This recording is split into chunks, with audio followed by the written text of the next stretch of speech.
Yes, you have the personality of a star, but you also have like the face and the look girl, of you're gonna a make me star. cry. Me being 9 months just like rap, I'm like, oh, I feels like a monster. Your face card will never decline.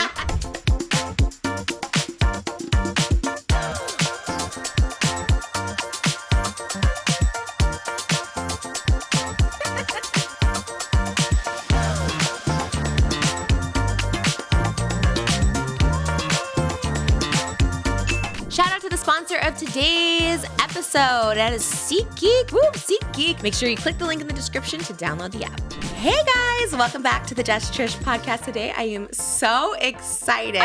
Oh my God, one of my favorite obsessions ever. I can't believe she's here. Gotta catch them all. Pokimane or Pokimane. Just call me Poki. Everyone's so how do you say it? Do you say like that? Just call me Poki. Don't stress, sweetie pie. Don't stress.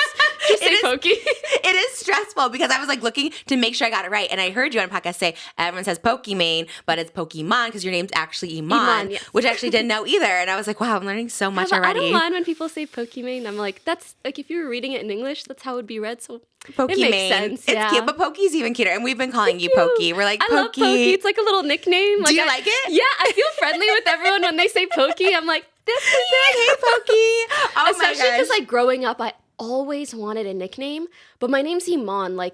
You can't really shorten it or do much with it. Half the people can't even pronounce it. So I'm like, but now I get a nickname and it's Poki. And I love it. And your name is so perfect. I didn't know it was pronounced Pokimane because your name's Iman. I was like that's the actually game Pokemon, so perfect. Oh my God, I kind of live for it. My little 17-year-old pun, I was like, I really did something. Is that when you came up with it? When you were 17? Oh my gosh. Okay, I need to get because I'm sure a lot of people are familiar, but I just need to get into the background of where you came to be. Honestly, I'm shocked you even knew who I was and honored because you're an internet icon. Oh my gosh, thank you. But you are the it girl. You are everything, everywhere. So but I'm honestly excited to tell you everything. I want to tell you all the streaming tea, everything about my life, literally whatever. I love it. I'm just in such a great, I'm in the perfect place in my career where I'm like, yeah, I'll say whatever. No, but you're like that. That's what I love about you. You're actually so real because so many people are so concerned about oh my God, I don't want to make, say the wrong thing, whatever. But you're so truthful. You're a truth teller. Actually, one of the biggest reasons that I just was dying to come on the podcast is because when you guys mentioned me specifically, I remember you said, oh, she's so sassy. I love her. Yeah. And I was like, she gets me. Oh, because no one's real like that. I love so many. And that's something, frankly, I struggle with. Sometimes I lose myself because sometimes people take some sassiness as meanness, or they're like, oh, you're sassy. That means anytime you're nice, that's fake. And I'm like, no, I mean everything I say. Yeah. Like when I'm really sweet, I'm so excited and sweet and happy. And if I clap back, I clap back. I'm not a robot. I love a clap back. I love it, especially in this age. No one claps back. You know what I mean? That's why I totally respected it with the cookies and all that stuff. I'm like, I'll apologize. Of course, if I ever offend anyone, that's never my intent. But when you're like, I love her sassiness, I'm like, that is me. And it's so real. So when you do get so much attention, right, for a clap back, the cookie thing and the money and all that stuff like that, do you actually ever get anxious, or are you just that's not what I meant? People should know this.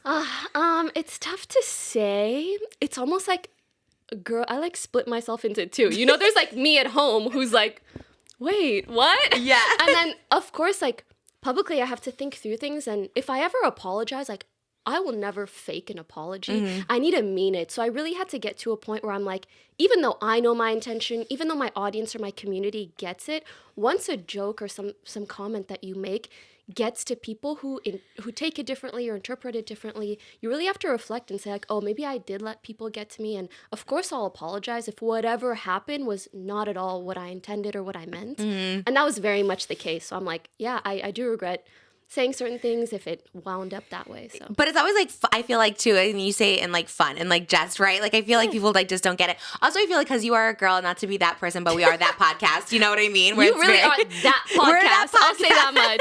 Mm-hmm. Where we have to call out just really the blatant misogyny of it all, right? It's a girl doing this stuff, you get called out by all these men, and it's no matter what, even if you were in the wrong, it makes me want to come to your defense because I'm all these guys attacking you for but literally nothing big. It's not you did anything crazy. Big sister, just take me under your wing. Yes, it's don't hurt Poki.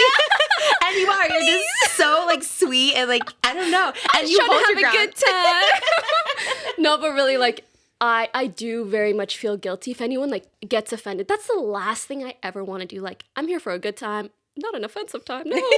So yeah, I never mind like apologizing or bending the knee or whatever it is. So. But what do you feel? But I appreciate the people who get me. Yeah. And get that my intention would never be bad. And so many people love you. But do you feel like, and you are friends with so many, we talked about this too, like okay, so if you guys don't know, Pokimane is like literally like the gamer girl. Like you not only are like dominate the gaming world as far as like females, but also just males too. And then you also started like your own streaming, your own like company to help streamers and stuff like that. So yeah, actually that's something not a lot of people know about me. And so I think when I launched Myna, some people were confused, but I co-founded a management firm. I've co-launched other companies. I co-owned a clothing brand. Like, I just love business and business ventures, and I find it so fun and enjoyable. And sometimes I'll like help in creating something and just like pass it on to people because I kind of like the challenge. I've always been really interested in business. So I think when people don't know that part of my career or that history,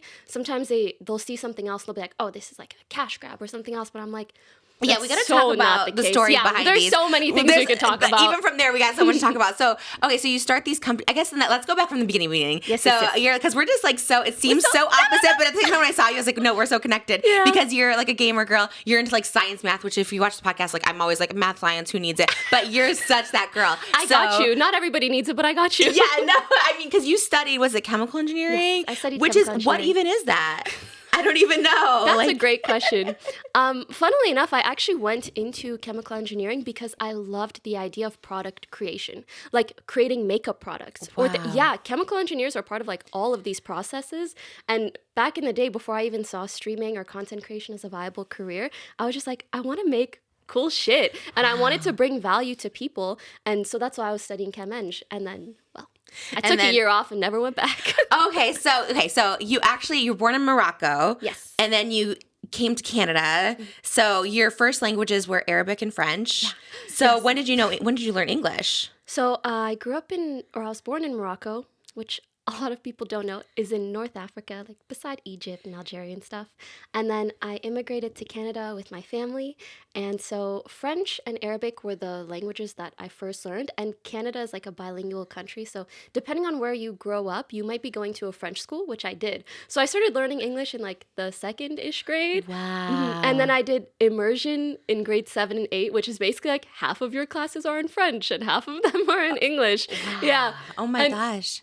This could totally be coping. This could be the biggest excuse ever, but I swear sometimes my delivery of things sounds harsher than I intended because I feel like when you speak French, like people are just very blunt and they speak very quickly. Like that's kind of part of like the language culture. Like every language kind of has a bit of a different culture or undertone. Mm-hmm. And so I find that sometimes being ESL is not helpful in those instances. And also Arabic too can kind of come across like aggressive. I don't know the Arabic language, is, but I'd say more like people are very like jokey or like casual. At least Moroccans, like we don't take much seriously. Yeah. You know? So yeah, that is very much part of my personality and sometimes unfortunately does not translate well.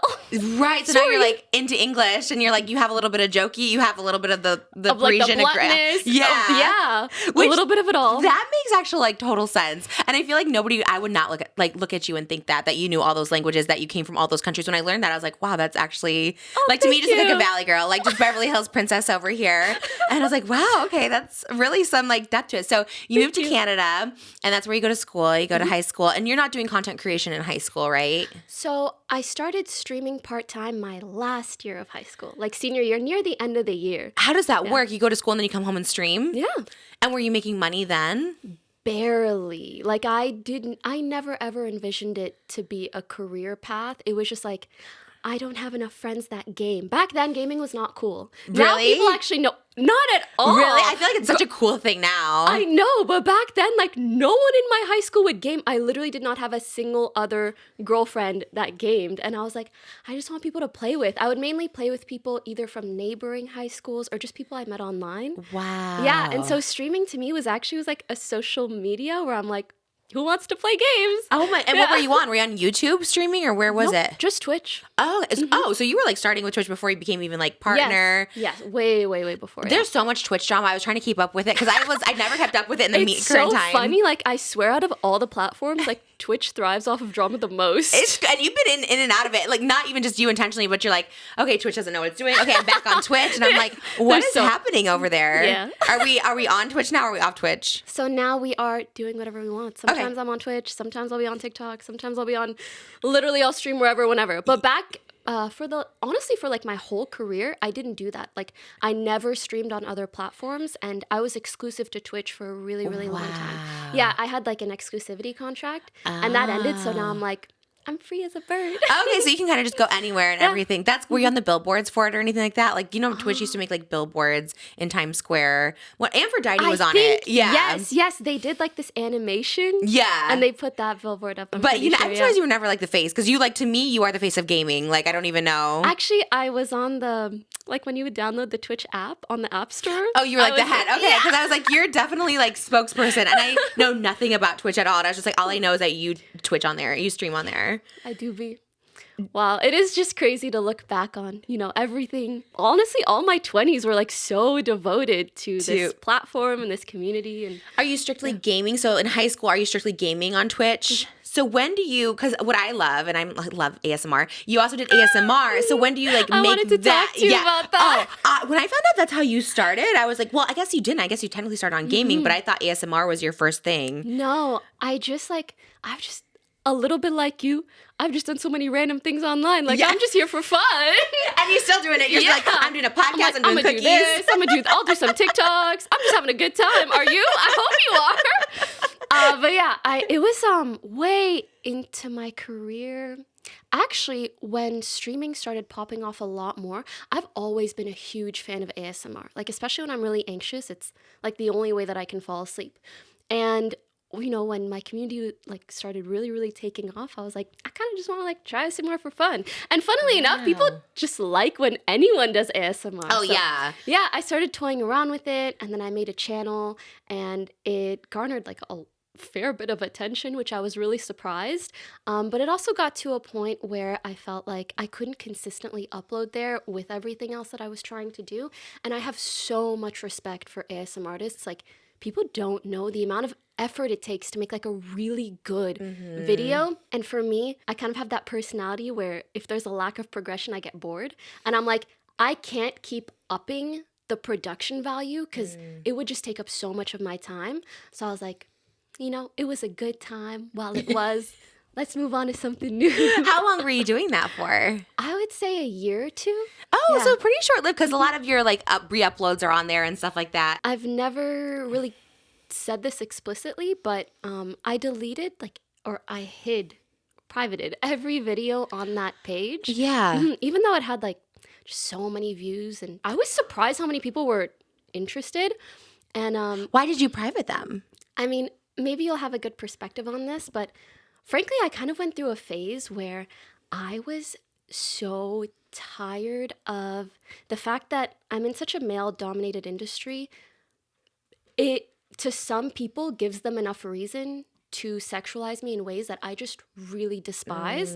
And I was also really concerned that, unfortunately, ASMR is another thing that people sexualize a lot. So I'm like, I don't want to like double give people reasons to. And I think I just started feeling not so great about it and worrying that people were viewing the content negatively, even though that's never my intention and I never did anything inappropriate with that content. Yeah. Yours was so clean. You're very much just like tapping. I love ASMR. Like it's so not even like spit painting or anything. No. You're like tapping, like what? That's so weird. But at the end of the day, I'm sure if you've spoken to any ASMR artists, like that's a huge issue within that community.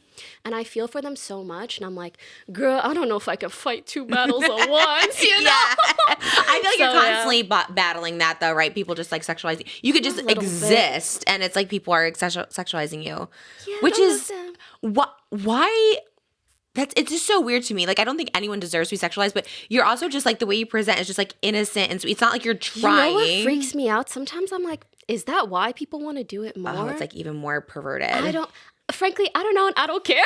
Just like I do everything I can, legally or otherwise, to stop that shit. Do you? Now, yeah. And it's like with every year, I learn new ways to protect myself, thankfully. And I always hope to kind of pass on that information and knowledge to others who deal with similar issues, because it just sucks. Yeah, I just think it's like so hard. I saw you have people that moderate your comments, so you don't even see half of the comments you were saying, right? So you don't have to deal with that stuff. But I know I saw a stream where people were asking you about doing OF and stuff, and you were just like, so often, and you're like, stop asking me that. That was like asking me to take off my clothes, like, and it's. I think sometimes people don't think through the things that they're asking, and I'm like, you might think it's an innocent question, but realistically, in a way, you're just saying, hey, can you please get naked and let me pay you?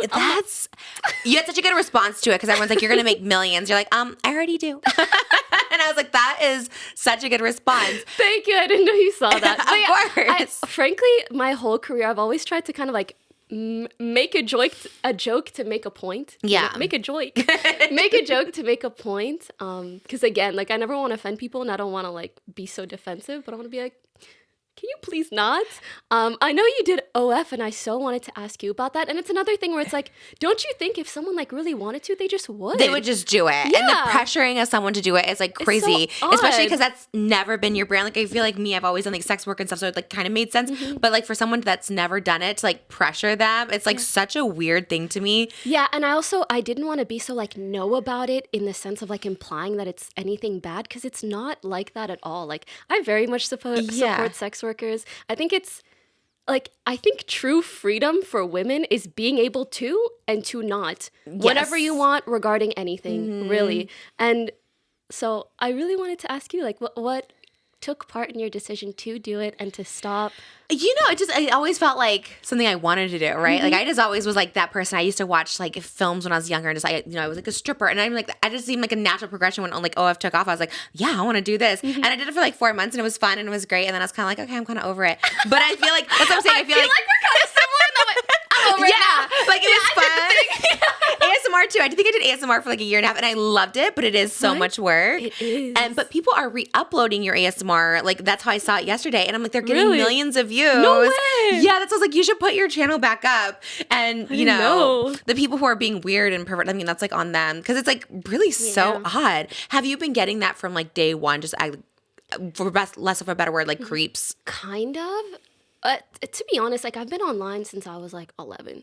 I love the internet. Like I know everything. That's crazy. Yeah, I've been just like such an avid viewer and consumer of internet content way before it ever became my job.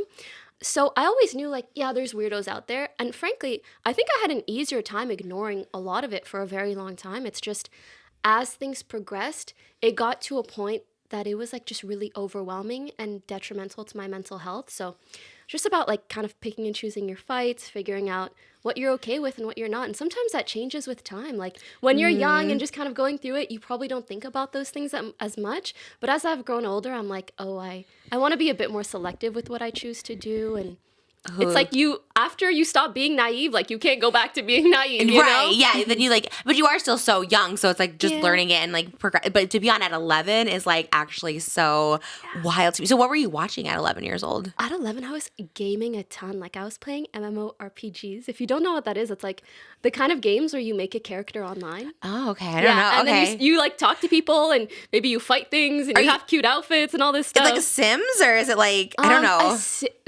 The difference with Sims is that Sims, you can't talk to other players. Oh, okay. In MMOs, you literally make a little character and you walk around like a village or something and you talk to other people who are doing the same thing. So fun. Oh my God. And then like after school, you like meet up and hang out with them. Dude, in high school, I swear, like I was living Hannah Montana life. Oh my God. Do people know? The people you went to school with? Most of them know, because my content only took off afterwards. But it was like, you know, in school, I'm like student council, bubbly, like, you know, living my life, dance team, whatever. And then I would come home and I would meet up with just online friends online every day. Shout out to the sponsor of today's episode. episode. That is SeatGeek. Whoop, SeatGeek. We love SeatGeek so much, and I really do use this app all the time. If you want the best pricing, the best seats, go to SeatGeek and download the app. Okay, let me tell you, I love live theater, and I love getting up close and personal. I need to see those faces, okay? And to get those tickets, I go to SeatGeek. I'm really looking forward to, just recently saw Beetlejuice, but I'm also really looking forward to seeing Hamilton again when it comes to town, Hadestown. I know Oscar's really excited to go see Olivia Rodrigo, and SeatGeek is just the way to go. They have great customer service. They're reliable. Everybody loves SeatGeek. So shout out SeatGeek for sponsoring today's episode. With over 28 million downloads, SeatGeek is the #1 rated ticketing app. There are more than 70,000 events on SeatGeek, including concerts, sports, festivals, and more. Artists like Drake, Bad Bunny, Nicki Minaj, and Zach Bryan are on tour, so you do not want to miss that. They put all the tickets you could possibly want across the web in one place to make sure you are getting the best deal ever. Each ticket is rated on a scale of 1 to 10, so look for the green dots. Green means good, a red means bad. Every ticket is backed by their buyer guarantee, and SeatGeek is the only site that lets you return your tickets ahead of the event with swaps. I've had issues where I've gone to the actual event and I haven't gotten my tickets yet, and I'm just like, I can't get a hold of the seller, I don't know where my tickets are.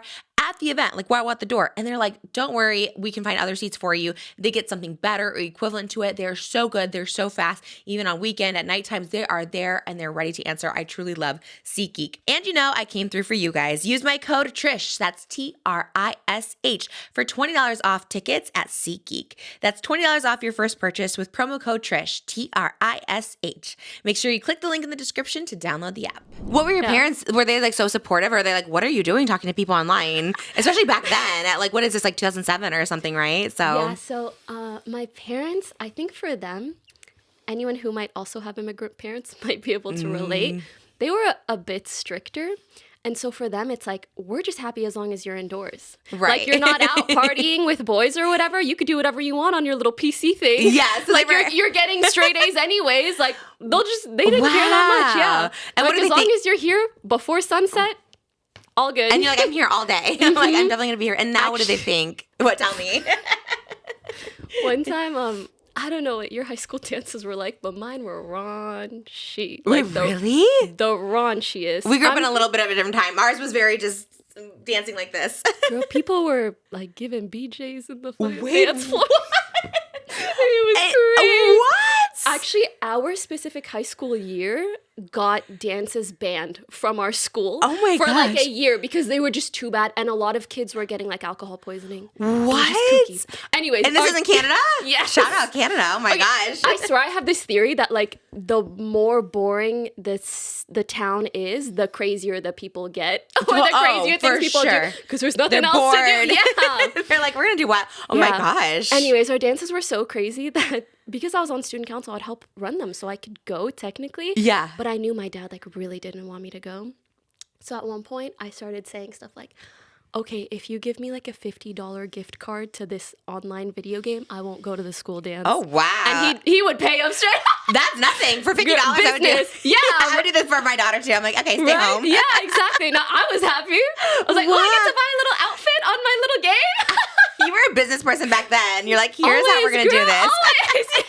That's amazing. So, okay, so you're playing this game where you're like, you're paying to be like the clothes and stuff like that. Yeah. You're like, that's what's so smart about these games, like Fortnite, like buying all these like emojis and stuff like that. The aesthetics. Ooh, that's what gets you. Oh, I'm learning now. I just started playing Fortnite like a month ago, and I'm just like, ooh, it's fun. Like when the weekend was on there, I was like, let me buy it, and then it was like so expensive, and I was just like, oh my god, you're buying all these skins and all this stuff like that. What are you playing on? Like computer or console. Ooh, yeah, I'm on a computer because we do it for gaming purposes, like video purposes. I'm so proud. Like that makes you so happy. Oh, I'm horrible. I literally just learned to pick up a weapon the other day. Don't say that. There is no bad at games. There's just new or not new. That's it. We're definitely bad. We played Five Nights at Freddy on Fortnite, and we didn't even know how to get out of the room. It's okay. One step at a time. Like, everybody starts there. Legit. Like, everybody starts bad. Oh, I'm still bad. We've done it like 4 or 5 times on Fortnite. I'll coach you anytime I got you. Oh, you were in the thumbnail for one of our Patreon videos. People thought you were in the gaming. I wish I could be. We were talking about it. We're like, I wish Poki was here. No, Trisha, like, I would die for you. That would... on Fortnite? In general, and on Fortnite.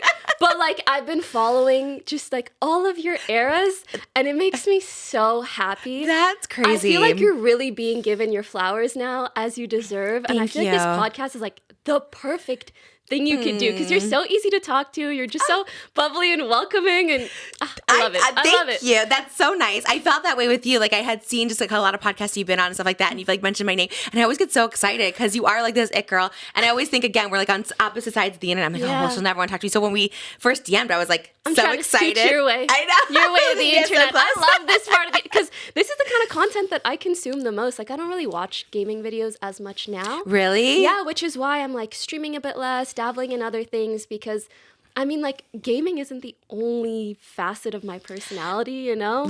To me, I don't even, I know you as a gamer because that's what everyone knows you as, but then when I was looking at all of the other stuff you do, I was like, oh, she does so much more. I love to do everything. I think that's like the joy of life, you know? That's just variety, and you're doing a podcast now, but and I feel like it's been the same with you, with all the things you've dabbled in, but I'm just, like, that's what makes you you. Just trying stuff out. It's also just fun. Like, you don't want to get bored, and it's just, like, fun to do that kind of stuff. And I think you really came across my radar. I've always obviously known who you are, and you pronounce it Myna? Yes, Myna. What is Myna? So cute that you bought those. Like, I would have brought them if you wanted. Oh my God. We bought them the first time when they came out, when all the controversy was happening, and then we just bought them again because we genuinely like them. And we said that on the podcast too. We're actually like, these are like good cookies, you know? And I'm not just saying that. We said it before we even knew you were coming. Thank you. So you came across you were like popping with these cookies. Everybody was talking about them. And I'm like, what's happening with these cookies? Honestly, like the last thing I expected. The blow up of it all? Everything that happened. The last thing I expected. But I am open and ready to answer whatever question you have. This is actually like the first time I'm talking about it post everything. Because like people had asked me to do interviews and all this stuff. And I'm like, it's just not the vibe. But your podcast is the vibe. Right now, it's the vibe, yeah. And we want it to be fun and cute. It's a safe space. It's a safe space for sure. I'm ready to chat here, because I was so like shocked at how many people like came for you. Mm-hmm. Like just even like mainstream guys and stuff like that. And I was just like, because why? Were they coming for you originally because of the pricing? Is that what it was? Yes. So it's a couple things. The pricing was one of them. And I want to be very clear. So we sold them at $28 for 4 bags. And the reason we did that is because like we're a startup. Even at that price point, I want to be very clear, like we were not making money. Yeah, the margin. As a startup, like you don't expect to make money for years. You're just hoping that you're building something cool enough that maybe it'll pay off in like 10 years. And so when people were coming at me for that, I'm not going to lie, I think like it hurts so much because I'm like, I've built such a reputation. Like I've been in this career and industry for so long. I had so many opportunities to do cash grabs and I never ever did. Like that's something that I hold very close to my heart. Like I try to be very considerate of my audience, never promote things that I'm like unsure of or don't know where the money's coming from or if it's good. And so to have people try to kind of assassinate my character in that way, I do think it hurt quite a bit. But yeah, the price point was one of them. And that was just because we were starting. If we sold them at any other price point, like the shipping would have just not made sense. Yeah. It would have been so bad. But now that, you know, we're a little bit further along, we can sell them like per bag through Amazon, through other retailers. And obviously it's like much cheaper that way. It's like $7 or something. But that's so complicated to be a seller on Amazon. Like it's actually like a whole process. It takes a lot of work and you can't just like do that right off the bat. Wow. Okay. Yeah. So, because I was like thinking, and I remember that, and I remember when you did the math, you said you're selling it for what, 28, but there's 4 bags, so it's like $7 per bag. Yeah. And like for those of you who don't know math, and I was like literally me, because I was like, oh, that makes sense. Because I thought it was like $27 for 1 bag. I was being a little too sassy, but also when I'm streaming, like it's just me and my audience. Yeah. I forget that other people can see. Yeah, I just feel like me and my friends. First of all, again, it was such a serve, and also, but it's also like real because I did not know. Like I'm like not a math person at all, so I was just like, oh, well, when you break it down, like it actually whatever. Yeah, I think it also, dude, cookies or any snacks, the price point depends a lot on like the quality of the ingredients. Mm-hmm. And so for me, it was so important that they be kind of like better for you and have healthier ingredients. And we can talk a little bit about why. But yeah, that was one of the reasons why. So I understand people were maybe comparing them to other things, but I'm like, the reason why it's more expensive is because we really wanted like gluten-free, organic, like really, really healthy ingredients. Which I didn't know about all of this either. Yeah. So you made these. Yeah, it says like GMO-free, gluten-free, good source of vitamin D. Okay. Like a lot of organic ingredients.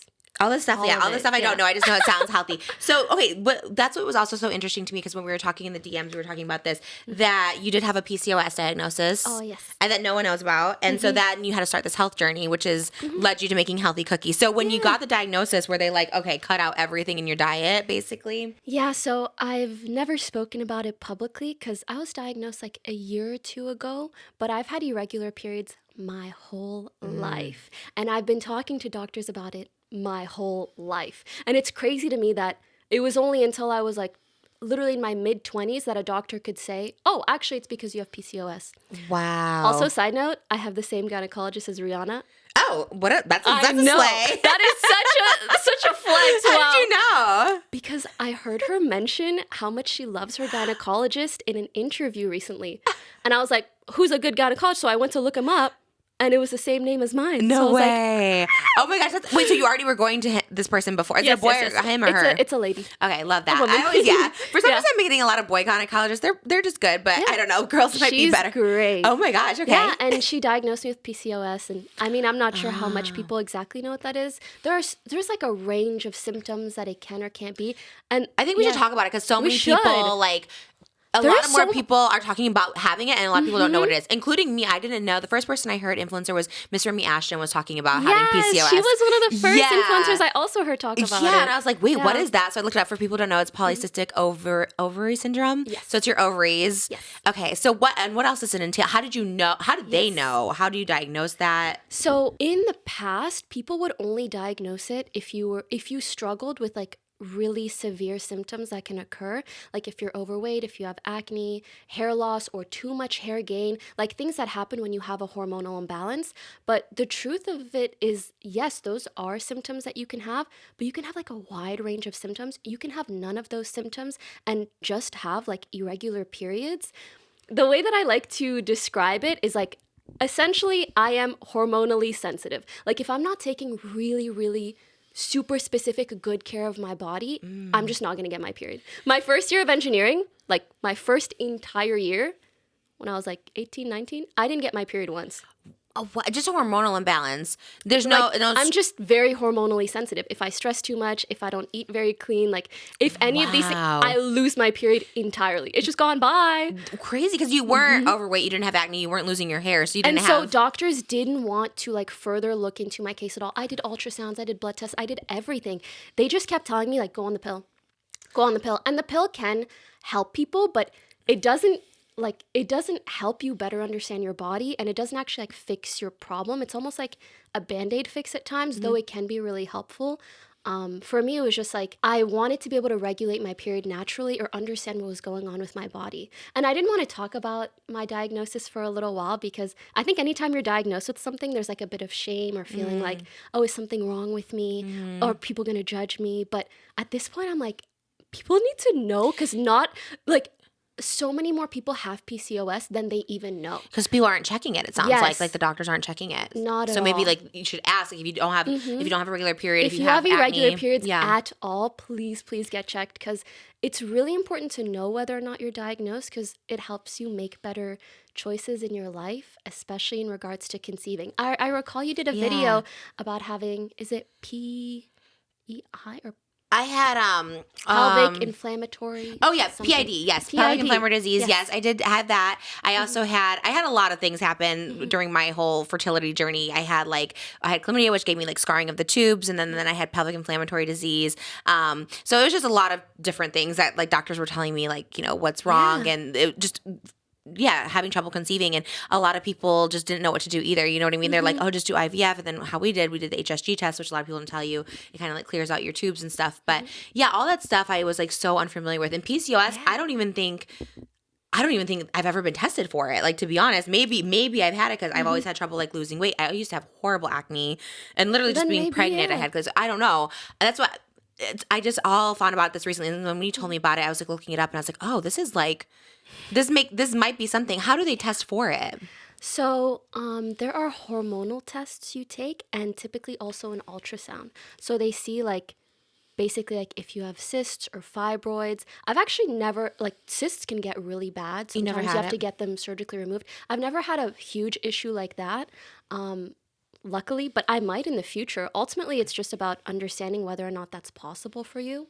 But yeah, typically like hormonal tests and ultrasounds. But we'll show also it. the doctor has to kind of be looking for it. Yeah.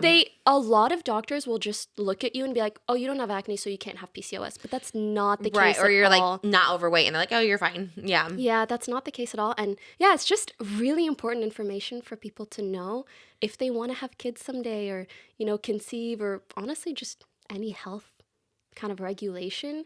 So I finally got comfortable enough with the diagnosis to be able to tell other people like, hey, get checked out if you struggle with this, please. Yeah. Were you like scared when they told you? Were you like scared because of all that stuff like it happened? Like, oh, you won't have, because when I had mine the PID, they're like, oh, you won't be able to have babies. Is basically what they told me right away. And I was like, that's why I said early on, I'm like, I can't have babies, and I like thought that for so long. Well, beforehand, even like in high school, I'd be like, my period is irregular. Like, is this a big problem? Will I someday not be able to carry a child? Like, that was always a concern of mine. And I never really had an answer for why my body was acting this way.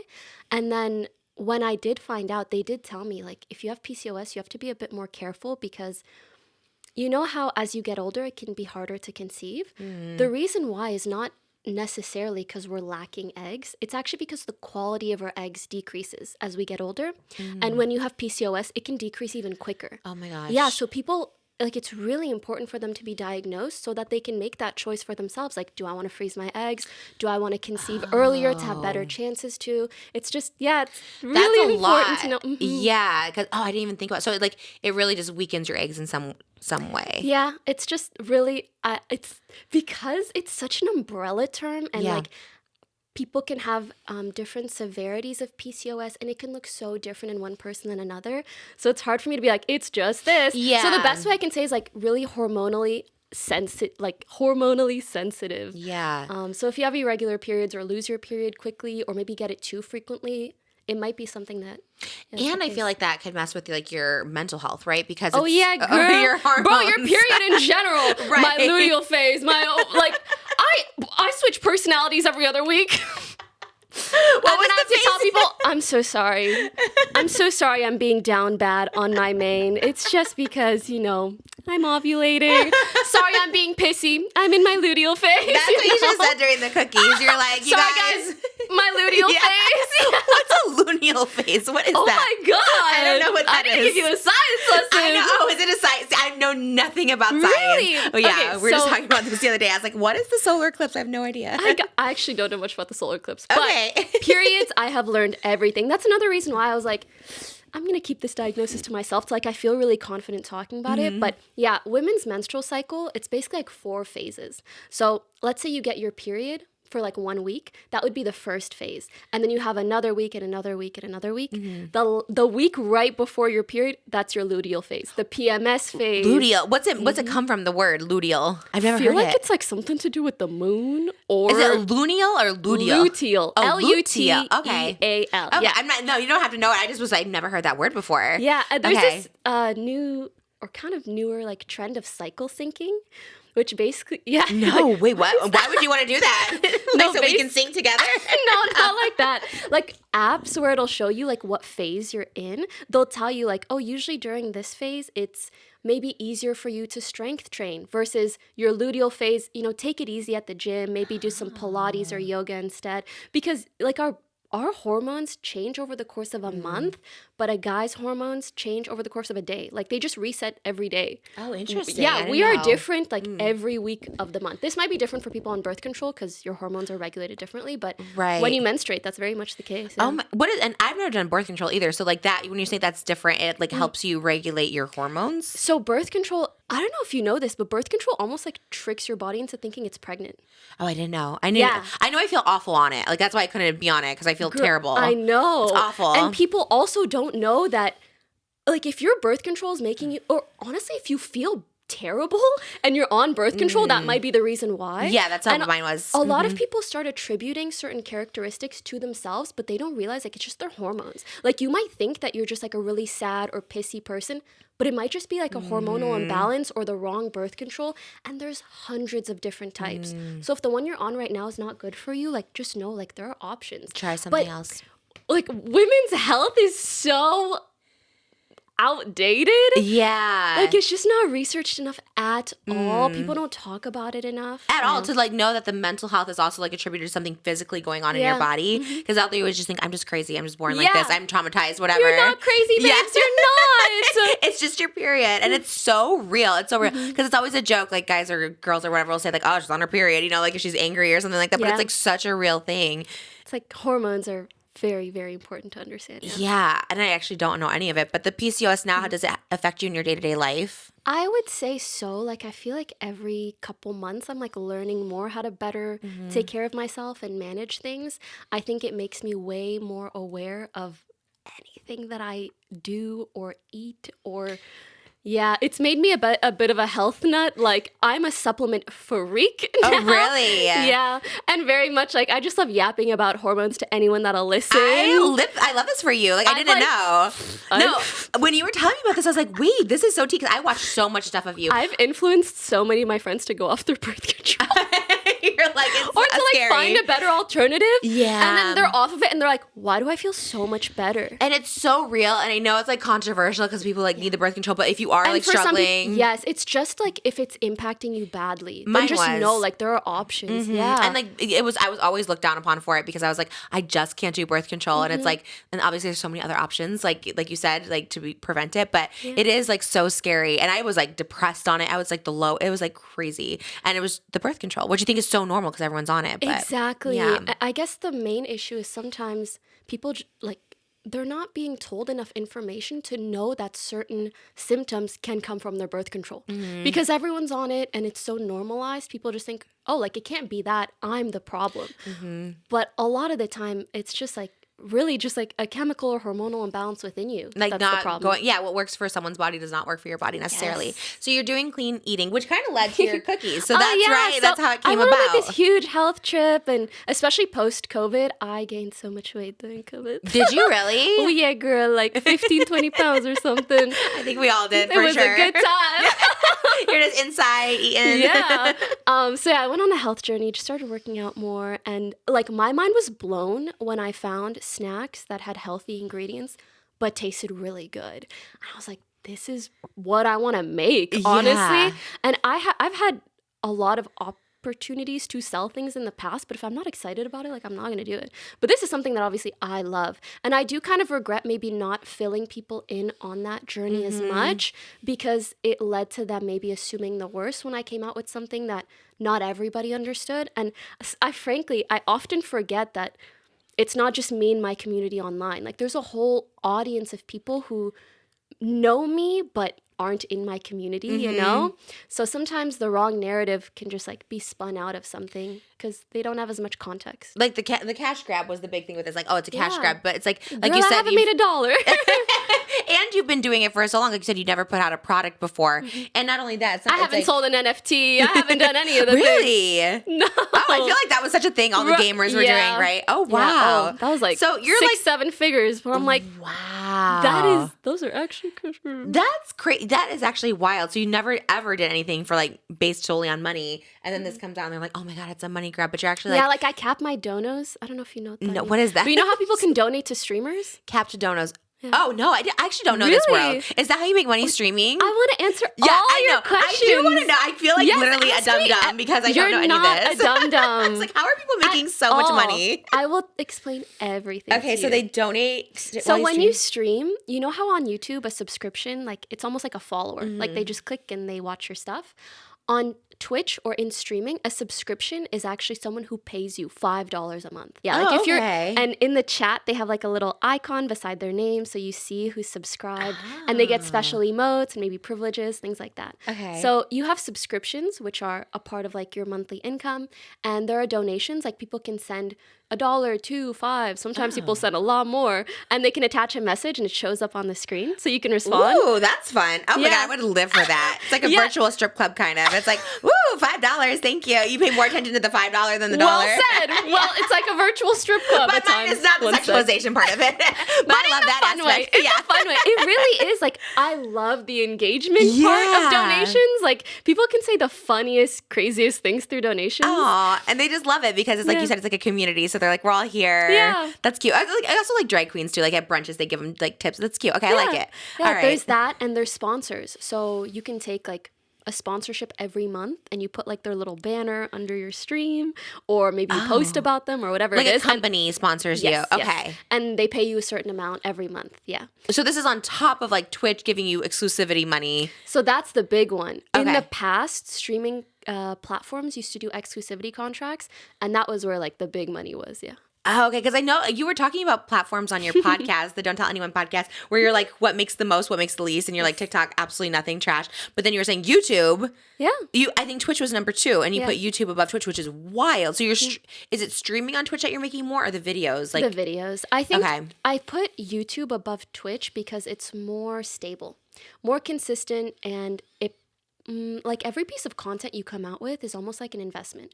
Twitch, it's like you just need to stream all of the time. To me, like a mid-sized Twitch streamer would probably make less than a mid-sized YouTuber. And the huge extremes of Twitch, like when you hear these like crazy numbers that people are making, that's because they're in like the 0.1%. I was trying to go off of like, if someone was just starting content creation, what platform I think could essentially like create a substantial business for them. And I think YouTube is better for that. But Twitch, there are a lot of streams of revenue. So I put it. You always hear like a few $100,000 a month like people make off Twitch. Some people can, but that's like literally the top 20 streamers. But there's so many more. And they're just sitting there for like 8, like the only one we know Oscar brings him up is Hassan, like sitting there for like 9 hours a day. And those people are just crazy. Like tipping him and oh my God. Okay, so you capped your donations. Yeah, so I capped my donations at $5 like 5 years ago or something. Can they give more than that? No, that's what I meant by cap. Like I don't even let people donate more to me than $5. Oh, I see. But they could, like, let's say to another streamer. I don't even know any. I literally only know like 3 streamers. No one does that. Wow. So they can donate $100, and you're like, no, I'm not gonna like allow that. Yes. Oh, just because why? You feel? Because for me, what I enjoy about donations is that there's like an interaction. They can send a message. They can say something funny. You don't need to give me $100 to say something funny. You can just send $5, and that's enough. You know? That's not very Taurus of you. I would be like, give me that $100. That'd be exciting. I'm like, yes, 100. You know, I get it. Taurus too? Yes. May 8th. You're May 16th? May 14th. May 4th. Oh, you're Mother's Day this year. So close. Yeah. Oh, I was actually born on Mother's Day, but this year it's May 14th. So it changes. Yeah. Oh my God, that's so funny. My birthday's always on Mother's Day, bro. I know. Mine too. And I think my baby's going to be on Mother's Day too, which is the 14th this year. So that's why I'm like, oh, that's so crazy. So, but Tauruses are so much about money. I get so excited about money. Like if someone tips me like $20, I'd be like, yes. Like I get so excited. I get excited about money in like a business sense. Yeah. But when I think about like my audience, like when I got to the point where I was making more than the people that are watching me, I'm like, why would I take money from you? Like keep it, like spend however extra much you were going to give me. Like go buy food, go buy something for yourself, go enjoy your life. Like that was more so the perspective. You're very nice. For me, I'm like, I'll take money from a company, like not you. Yeah, that is like the better way to look at it for sure. Yeah. I feel you for sure, but I feel like they're wanting to be a part of it. But yeah, you've never been on like TikTok Live like an NPC girl where you're like hot dog, because I feel like that would be so you. Yummy. Yeah, have you ever tried it? It's so yummy. I guess that's kind of sexual too, isn't it? A little bit. I'm like, there's got to be some kind of fetish in here. No, I thought that was so funny. I did it like 3 times. And I was like, this is so fun. You ever tried it just for fun? I did it kind of like as a joke for like 10 seconds. Oh, did you get a lot of tips? They're probably like, yes, we love this. I would just like get like a cowboy hat or something. I would just say some random thing. On TikTok Live, you were doing it. Oh, I love that you did that. That's so funny. So, like, I kind of as a joke, but it is really funny. And the people who do that, I'm like, you're standing on business right now. Like Pinky Doll would be on there for like 10 hours a day. That's what I don't understand about live streamers. Like it's so much time. How long what's the longest you've been on a stream for? Probably like 14.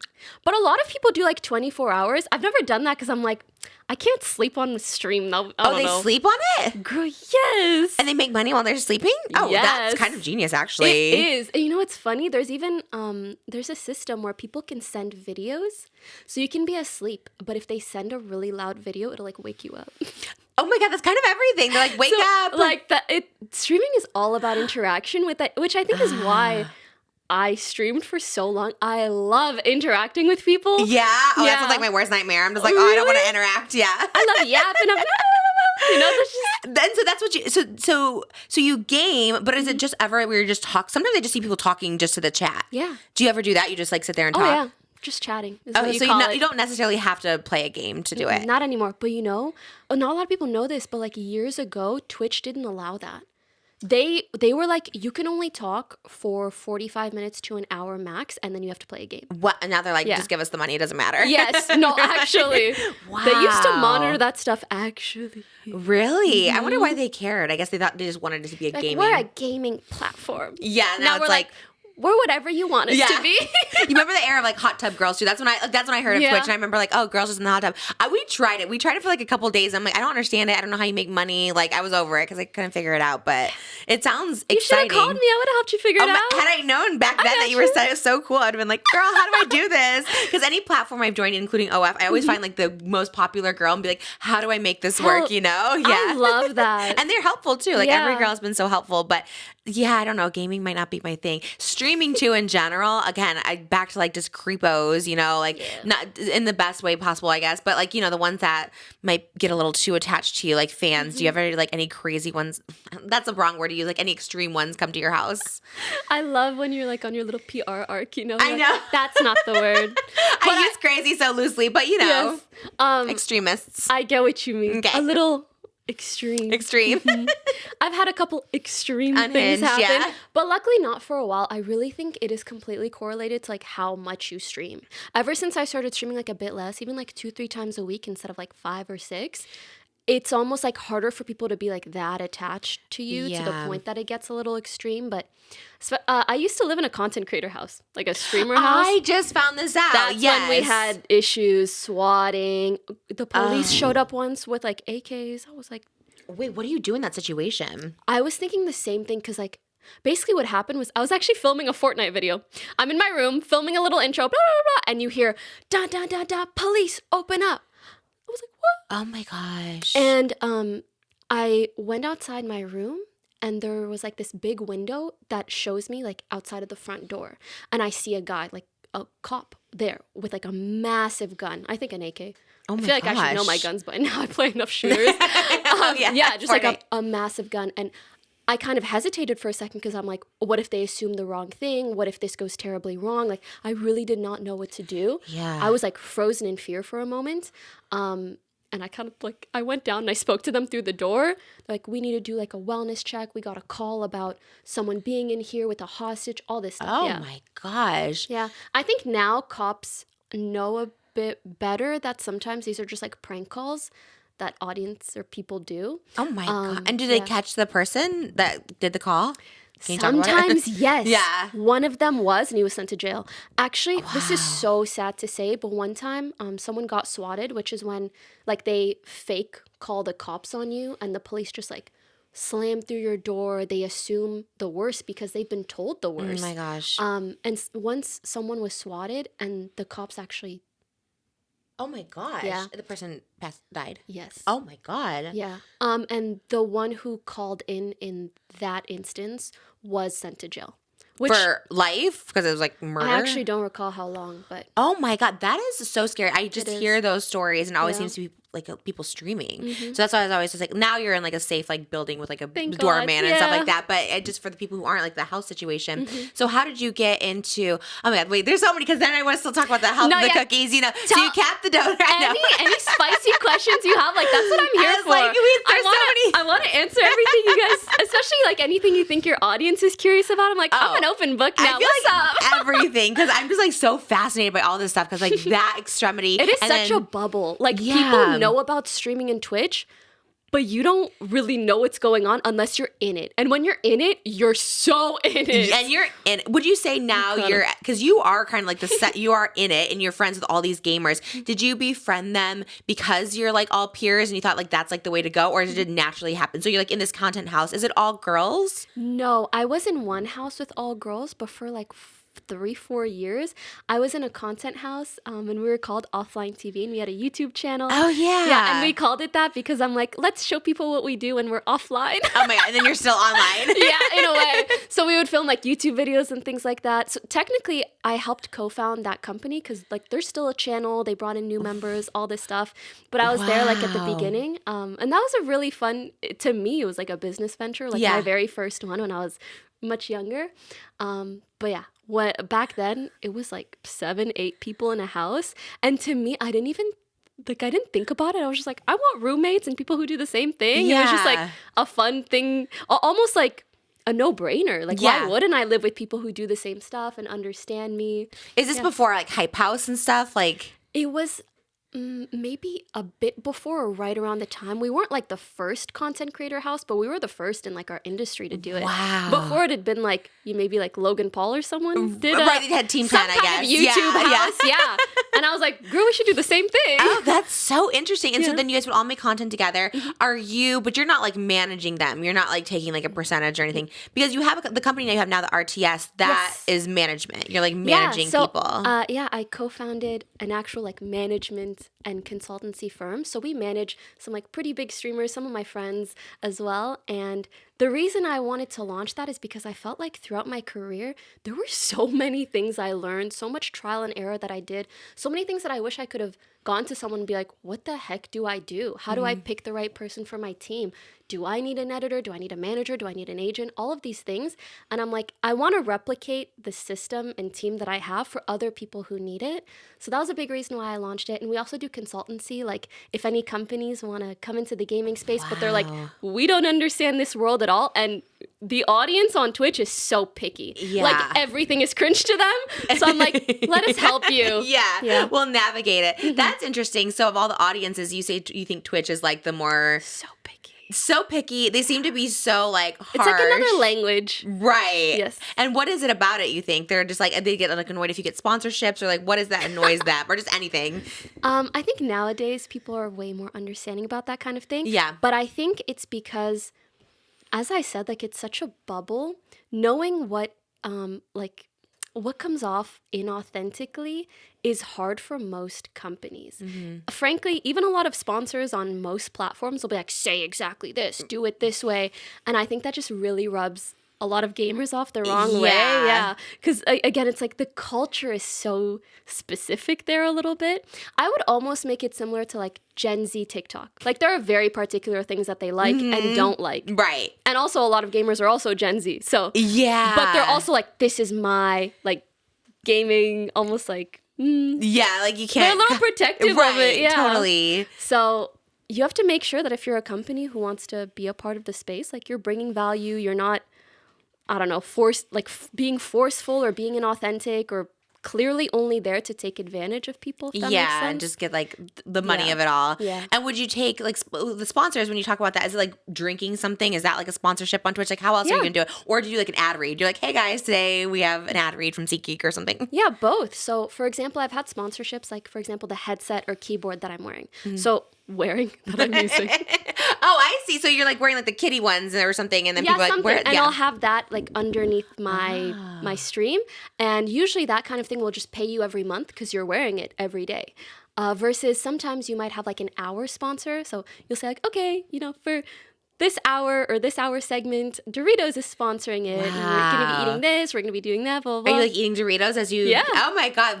So cool. Actually, what I love nowadays about Twitch sponsors is like it can be anything. Makeup, food, a video game. That's the most common one where they'll pay you to play a game for a little while. Yeah. Really?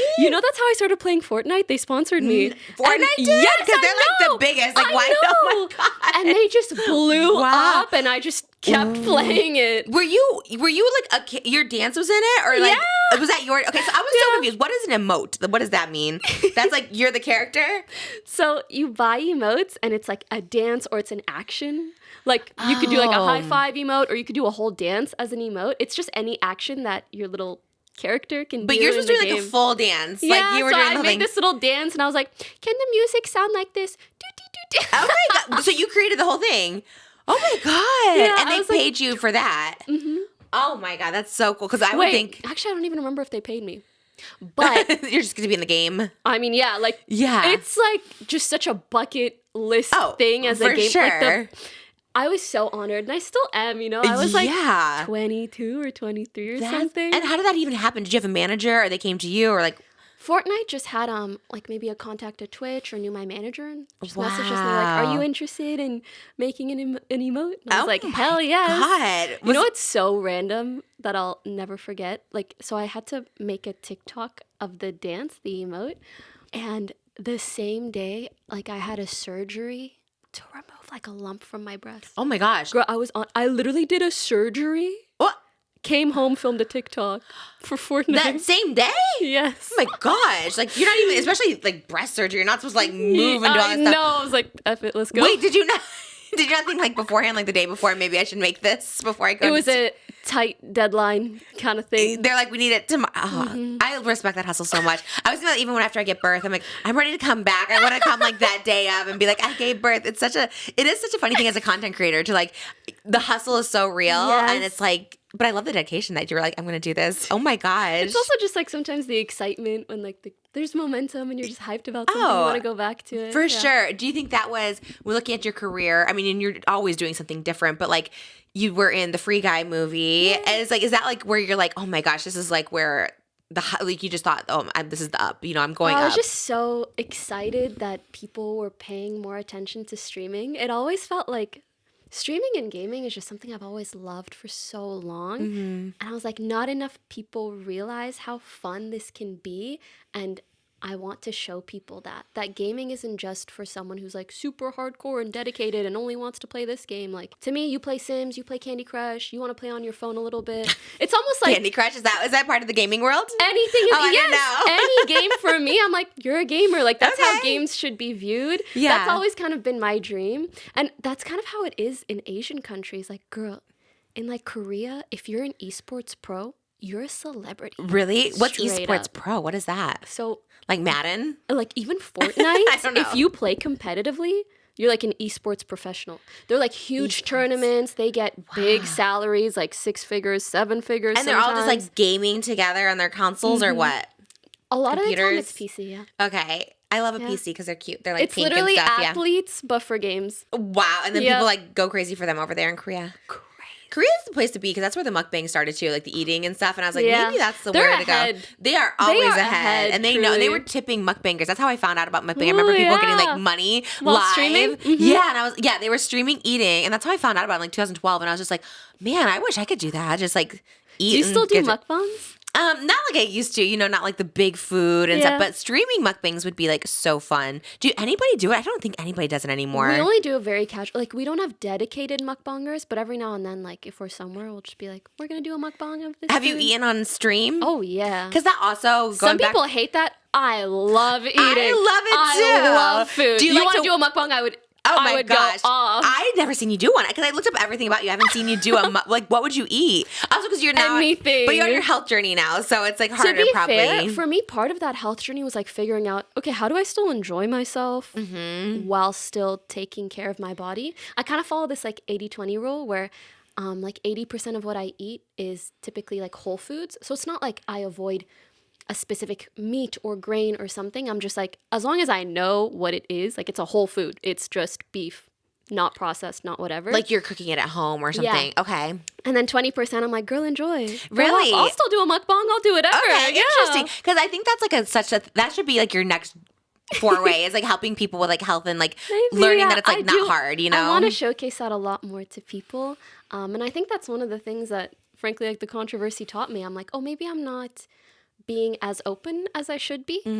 So of like why you want to do it, because the snacks in general are just like not good for you, because like so many countries won't sell like Starburst or Skittles because of the red 40 and all that stuff like that. And I'm just learning about it now being pregnant. They're like, you're not supposed to, and I'm like looking into all this stuff, and I was like, oh my gosh, I didn't know. There aren't that many like yummy and like healthy or better for you snacks. Yeah, and that's why I think that is like important that you talk about your journey of like why I got there, and just the stuff you say, because you just assume, oh, you're thin, you don't have to eat, or it's Ozempic or something. So when you're like, oh no, you can still eat this and this. I think that stuff is like fascinating, because I know nothing about like health or anything like that. So I always think that kind of nutrition in general, because you're very like smart about it. You know what I mean? Which is like really cool, and I think that's amazing. So I when just you wanna, did, frankly, just like help people live a happy, healthy life. And you're like and living it's not it. about the extremes. And like, that's you should still enjoy yourself. It's so hard though too. As someone who's an extremity person, it's like, how do you find the balance? It's like so hard. Do you have an addictive personality? Oh my, like to everything. I kind of do too. Do you know? That's why. To what? What are you addicted to? I feel like you have such a balance. You're such That's why I don't do drugs. Oh, girl. Because I know. Oh, you will never see me again.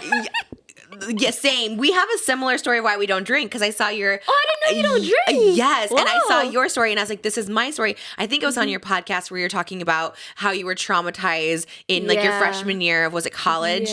Drinking the vodka, and you're just like... It was over. That's like, what happened to me. My 21st birthday, my dad took me out, gave me all the margaritas. I had so much poisoning from it. I was like, never again. Never drink again. It's almost like your taste buds build a distaste for it. Or we're like, if I smell alcohol, I'm like, ugh. I'm the same. It's like gasoline to me. Yeah, like one really bad experience yacked it all up. Girl, even hand sanitizer makes me think of vodka, and I like reek from it. That's great. So you were a freshman in college. Just a little traumatized. Oh yeah. Yeah. So you're a freshman in college. Told, and then I was a freshman in college. It's one of those. Well, what do you call them? Like freshman week. Okay. I don't know. I didn't go to college, but yeah, everybody for like the first week, because your classes, you just go in and they say, oh, this is what we're going to talk. It's not an actual class. Like the first week is really chill. So people just party a ton. And I went to a party with my roommates at the time. And this was like my first time really drinking. And as I said, like, I'm an addictive kind of person. Like, I either am not going to do something at all, or I'm going to do it 1,000%. Which is so I wasn't crazy. like, ooh, a shot. I was like, all of the shots. Oh my God. Because you're like, I just want to get, were you just thinking like you like wanted to get wild, or you like the taste at the time? Oh, I just wanted to get wild. Yeah. You're like, let's do this. I think alcohol is still like an acquired taste. I think you can very much like get used to it or start enjoying it. But at the time I was just like, oh, like I don't really know this, but I want to see what it's really like. Yeah. So you're doing shots of vodka. Oh yeah. No chaser. No. I'm like, I'm just not a casual kind of person. Yeah, you're like, I gotta have all of it. And I just threw it all up real bad. Real bad. Oh my gosh. And Yeah. so after that, you're just like, never again. Kind of, yeah. Wow. That's interesting how our body's like that. Mine was that too at 21, and I just never drinking since. And like you want to, because sometimes like people like they're having so much fun. How do you deal with that socially? Like, are people not like, oh, why won't you? Or kind of give you a hard time? Well, I'm not a social person. I think that was it. Because I never I like that. Even when I was young, I never went to clubs or anything or bars. So I think I'm just like not a social person. So I've been great with it. Yeah. But yeah, that's interesting. Do you go out a lot? Like, will you go out? No, I kind of want to have like a going out phase. You never did. Another thing about me, I just love doing things for the plot. Like, legit. I love that too. You know? And I'm like, I've never had a party plot. Like, should I? This is the time. You're in your 20s, you know, go out and do it. So I've been thinking about it. I don't know if I'm going to do it. Where would you go? What would you do? Like, what do you see yourself doing? Going to clubs? I hung out with Tara Yummy the other day. No way. She knows everybody. That girl she's another it girl. She's everywhere. And I love that. Like, she's so fun. I love her too. And she's like, I will take you out. And No I'm like, way. Okay, maybe. Did you guys post about it or no? It's like secretive. It wasn't secretive, but we just like, it was very casual. In the moment. Yeah, we just went, hung out, ate. I always wonder when influencers go out with each other. Like, I love posting when I'm with, and I only see influencers like when I do the podcast, but I always like love to post and be like, hey, look who I'm here with. Yeah.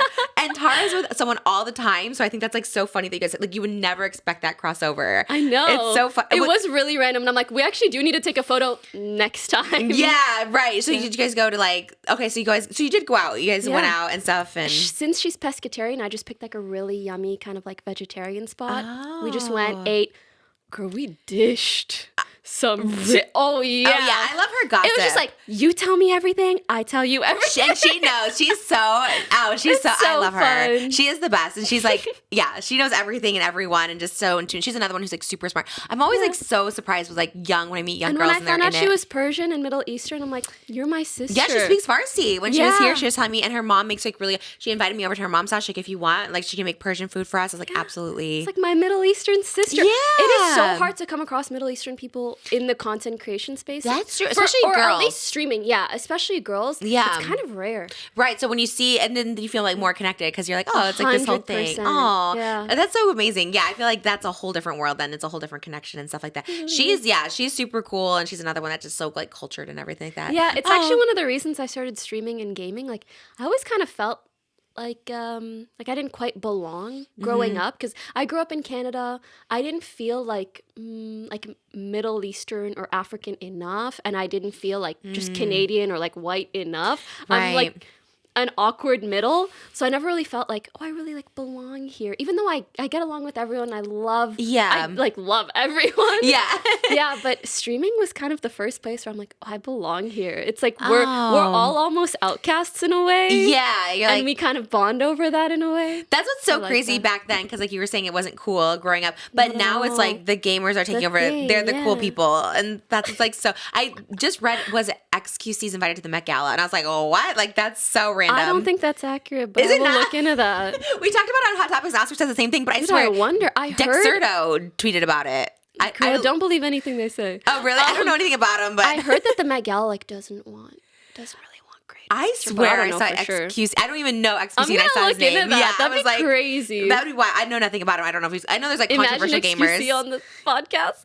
I don't know these people. I need to know because I know they're super popular and they get like a ton of streams, and I'm like, it's just such a different world. It really is. Like I know you because you're like girly cute, you know, it's like girly pop. Thanks. And I was like, okay, I know her, but everyone else, I'm just like, ugh, I have to really get into it for like Hot Topics because there's always controversy in the gaming world. Well, if you're ever curious about something, like I'll text you. I'll be like, what's the tea? Yes, I got you. I actually do that with Tara. She's always like, just text me if you need to know anything. And I'm always like, girl, what is happening? What is this? Yeah, especially because sometimes you need someone who's like really in it to know like the details. Oh yeah, and you're in it. So that's what I was gonna ask earlier. So do you consider yourself still really in it, or are you like maybe trying to distance yourself a little bit from just gaming in general? I think I'm trying to see it less so from like as distancing and more so like heading towards other things. So it's kind of like 1 foot in, 1 foot out. Like I'm always going to love gaming. I'm going to be like one of those grandmas on her rocker playing a little mobile game or something straight up. And streaming is really fun. But also when you do something for so long, you're like, oh, I'm interested in other things. I want to do other things. I want to showcase other things. And show what you can do. What is your main priority now? Is it the podcast? Yeah, so I launched a podcast called Don't Tell Anyone. So good. Yeah, I'm actually going to do an episode about PCOS and hormones soon. Okay, good. Honestly, it's just like, it's like FaceTiming your friend. I'm just spilling all the tea. Things I couldn't really share before. Yeah. I talk about cancel culture. I just talk about kind of anything that's on my mind, like kind of just for fun right now. It's very lifestyle, you give relationship advice, red flags on other people. I take viewer calls. Yeah, and they'll tell me the craziest thing. How are they calling in? How do people call into it? So they leave in like a voicemail. And they're like, oh, like if you need any more information, you can call me at this number. But usually like some of the stories they tell me crazy. Really? And yeah, and it's great because they can also be anonymous. So they really just lay all loose, of it. Yeah. Are you producing it yourself or do you have someone help you? I got a producer. Okay, good. Because that sounds like complicated. Yeah, but I was like, no network, no nothing. Like I just wanted. Wow. Yeah, I wanted to, again, do it for the plot. Like just challenge myself. Yeah. Do something new on your own and like figure it the F out. It's so fun that way. Yeah. And it's not for the money too. And I love money, but like ours was the same way. We just started it's best to get money when you're already enjoying yourself, not do things for it specifically. And when people can see what it is, you know what I mean? Know your value, know your worth. Exactly. Yeah. Okay, so you started the podcast in December. Yeah. And so you've been that's amazing. So you're doing it every week. Mm-hmm. And you're doing it like you said, basically just like basically advice, solo. Yeah, I did my first guest episode and I'm like, did you like it? Yeah, very much so. So I think there will be some development soon. Ooh, that's so that fun. people have been asking for. Yeah. So. Well, you're such a I'll have an Yapper, update as for you you. say. Yes. Yeah, you can do it so like on your own. yapping. You're so good at it. You know, you really don't need anyone else. Because I listened to all of your episodes and I was like, wow, she really Thank just like, you. and the stuff you talk about does get like so real and stuff. Like, you know, you so talk about sweet. dating red flags. I love the one where you talked about you go on dates and you tell them. You do your homework. Oh, you really do your homework. No, because I love you and I loved your cookie and I love the sassiness. But I was like, let me see what she has to talk about. And you really are like, you get into it and you're like, yeah, I'd go on dates and I would tell them like, I'm thinking about retiring. And then like Just see what they said. Yeah, because a lot of guys like are really just interested in Dating Poki. Yeah, but like that's not who you're gonna see every day, girl. You're like, You're you gonna say, never know. "Mon." Yeah. And so does that like have you dated in your sphere, like in the gaming world? Okay, this is what I like to tell people.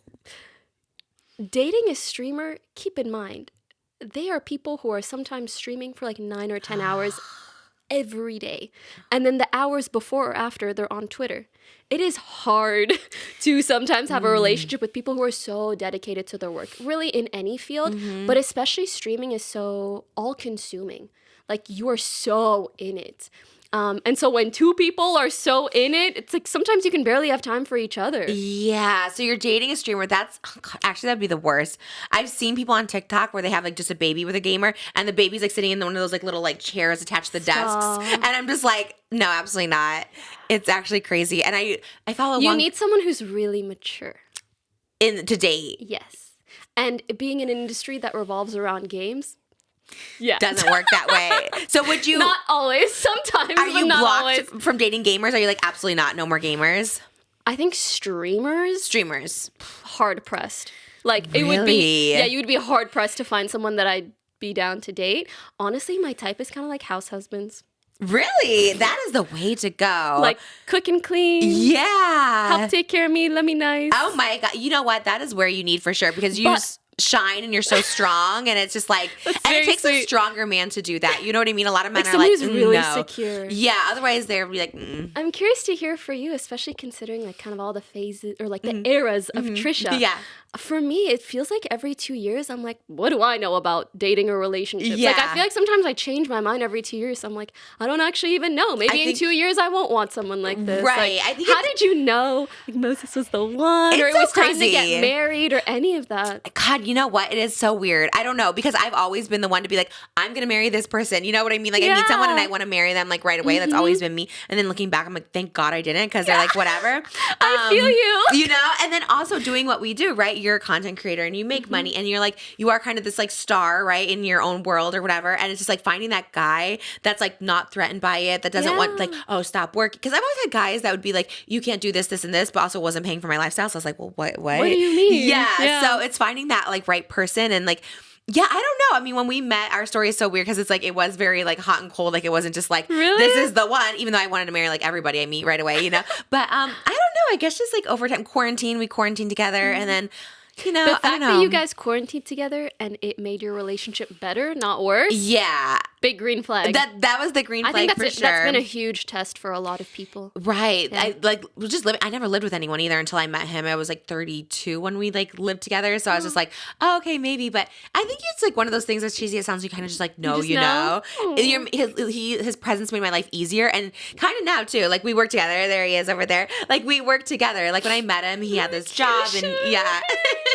And it is great. God, and it's wonderful. I've seen what you've done for others.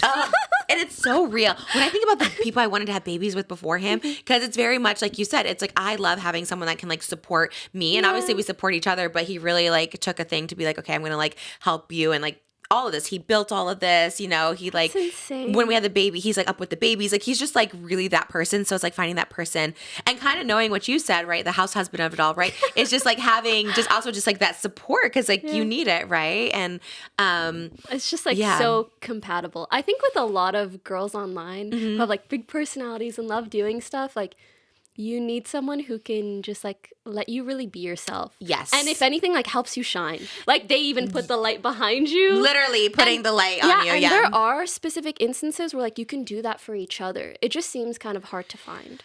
That is crazy to me. I love it too because I always thought, oh, I want to date someone famous, or I've dated YouTubers or stuff like that. And it is, that balance is hard because you both want to be like spotlight and you both don't want to give up stuff, and it's like just really hard. So yeah, finding that compatibility. And I think being a female creator is so different in that aspect because it's like, you know, it is so hard to find guys who get it. Guys, because girl, I'm so tired of telling people my traumas, and they go, "Oh, sorry to hear that."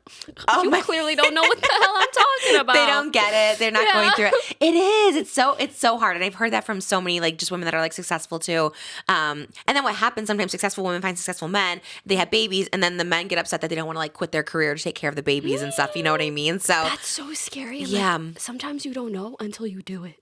Well, that is scary. That's the scary part about a baby in general or getting married. It's like until you're in it, you're just like, oh shit, this is like not the right thing. So yeah, I think, well, one, you're really young, but you said you were saying you had baby fever already and want to get married. And... Yeah, when I first stepped in here, I was like, I don't know why I'm like excited to be around you and you're pregnant. Like, I do love being pregnant. I swear again, it's the hormones. Like, I see a baby, I'm like, should I get one?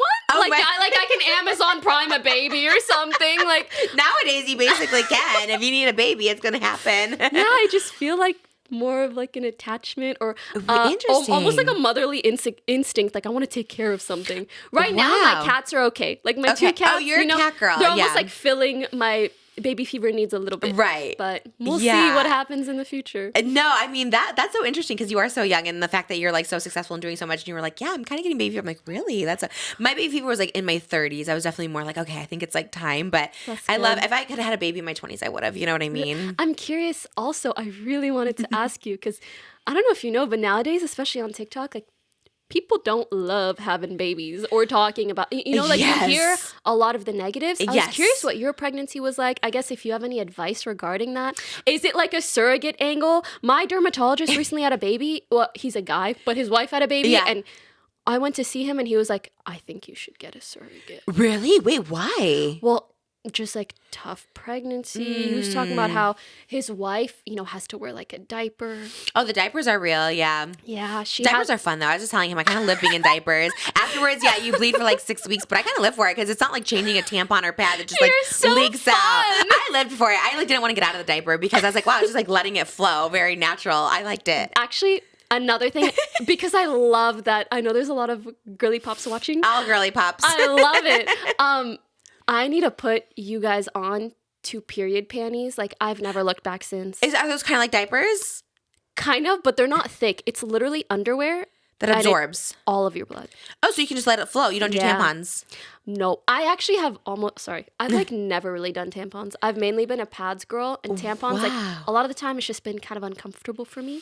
But now I've started doing period panties specifically from, I think, Thinx, Thinx. Okay. Yeah, and most of the time, throughout most of my period, I'll just be in a period panty. They even have like a thong version for like your lighter days. No way. Yeah, and it's not thick. Like it's not like you're wearing a diaper. It's like absorbent. Yes. And you just throw it in the wash. I've had the same 5-6 pairs for years. Oh, really? Oh, that's... I feel like they're not popularized enough, but I'm like... I've never heard of that. Because the diapers it's you the wear... way to go. You're just chilling. Right. It just let it flow. That's how I love diapers. The diapers you throw away each time. So like after you like go... I guess you could reuse them. I throw them away each time. Yeah.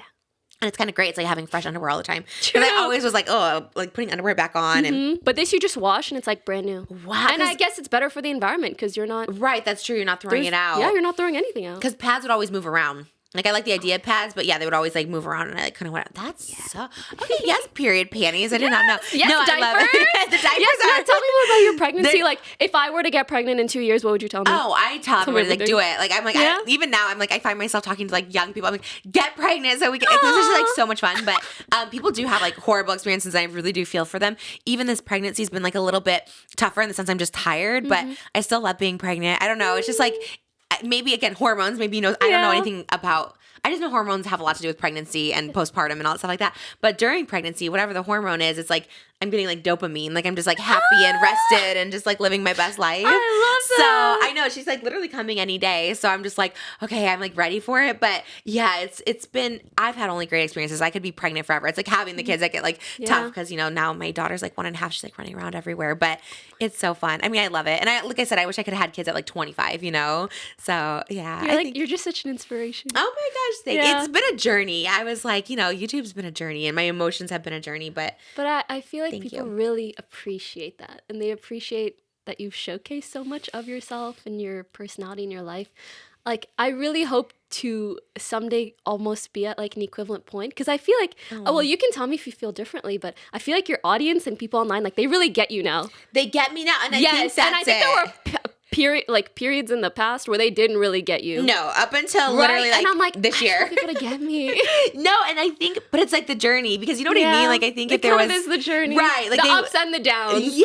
But once you make it past the downs together, they're like, I see you. It's a thing. And I'm so glad I put out everything. And I think that's why it's so good. Like your whole journey, just everything you put out, because seeing you now versus you when you're my age, like 35, right? Like 10 years from now or whatever, it's just like, it's going to be such a different person. Yeah. And it's cool to see like the evolution. And you're so lucky because you have always been so like poised online, and you've shown your smartness online, and I think that's great. And so when you do open up about stuff that's more vulnerable, I think people like relate to it because they see you, I see you, and I think, oh, just this perfect pretty girl that's, you know, get all the male attention, and she's just, you know, so lucky and rich and all stuff like that. But then when you open up about this stuff, you know, all the stuff like your journey of being an immigrant to Canada and coming here, and then, you know, just trying to pave your way in this like male dominated like industry, and also just like coming up with your own businesses, like that's an inspiration, especially for as young as you are, you know. I look at that and I'm like, gosh, I wish I was doing that at 26, you know, like all that stuff, 22 when you were doing that. And it's amazing. I really appreciate hearing that, because it's like a positive feedback loop for me to share more.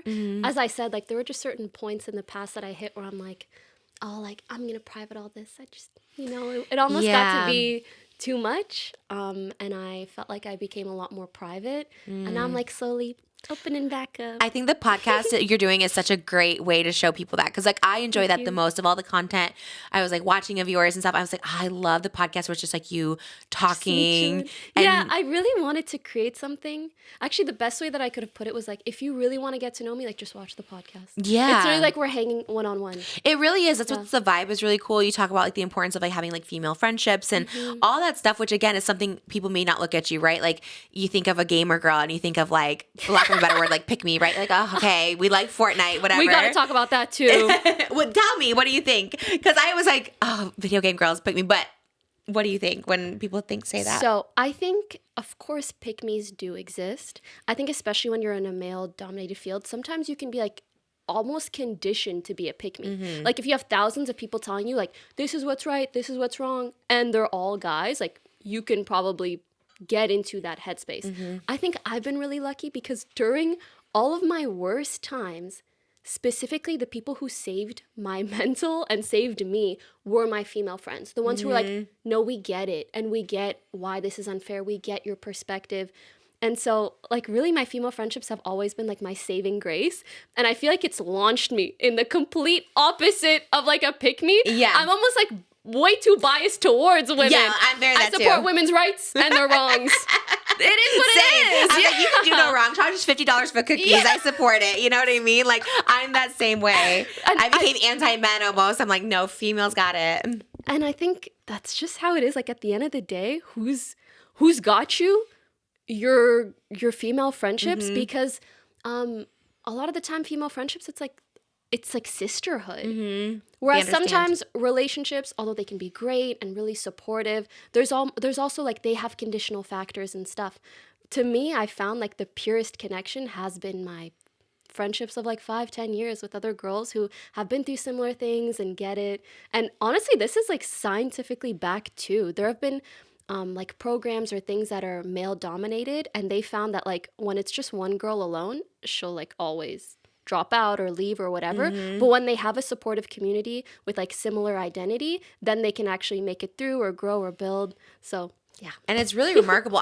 That's this kind of the same thing. I only became like a girl's girl really after birth because I was like, no guys, whether they were straight or gay, were like understanding what I went through. Yes. But all the girls in my life that I didn't even think of as like friends or anything, that they just understood it. So if I had a meltdown, if I had this, you know, my friends, if they were, whether like I said, gay or straight, they were just very much like, ugh, I don't get this. This is an adjustment for all of us. And I'm just like, not for us, for me. And so girls got it. I love that guys try, you know? They try. They really do. But sometimes, like, if you don't share a certain like identifying factor with someone and you don't have that lived experience, it's hard to fully understand it. I also I feel like I've become so like girl's girl or biased towards girl to the point where like when I do see a pick me, I'm just like, it's okay, you know, hopefully pick me to girl's girl pipeline. It will go. It'll happen. I see it too. I see it in so many people. Yeah. And I get it. And I like get those. Like pick me is such a weird word, but like I totally was always that person. It's like, I want to be with the boys. And like there's like nothing wrong with it, of course. You know what I mean? Like there's obviously great guys. Up, hopefully like you just start to really appreciate women as well. Yeah, at least equally. That's the point, right? Like 100%. So many people put guys at like a better standard, and I always did too. I was like, I value guys way more than girls. But then it's like at least you can look at them equally, if not more, especially like you said, they just get it as opposed to like guys and guys, they get along, but we have so much going on in our bodies and most people just don't get it. And I didn't get it either until you like go through something like you said, you have PCOS or pregnancy or anything. You're just like, oh man, this is like not easy. And it really is a hormonal thing, like, you know, and it's wild. But it's like guys can be so encouraging and supportive and really sympathize, but it's different when someone can empathize. Right. Yeah. When understand they can be like, it. I was there. I've been there. Like, I know what you're going through. And that perspective, you know, it just makes you feel not alone, which is nice. Yeah. Just to like, you get it. And it's not just like you just like having sympathy. It's more like you said, empathy is a good one. There do be pick-me's in this industry a lot, though. The scariest ones are the ones who seem like girls, and they're not. Oh, I know. And that's like the saddest. I know.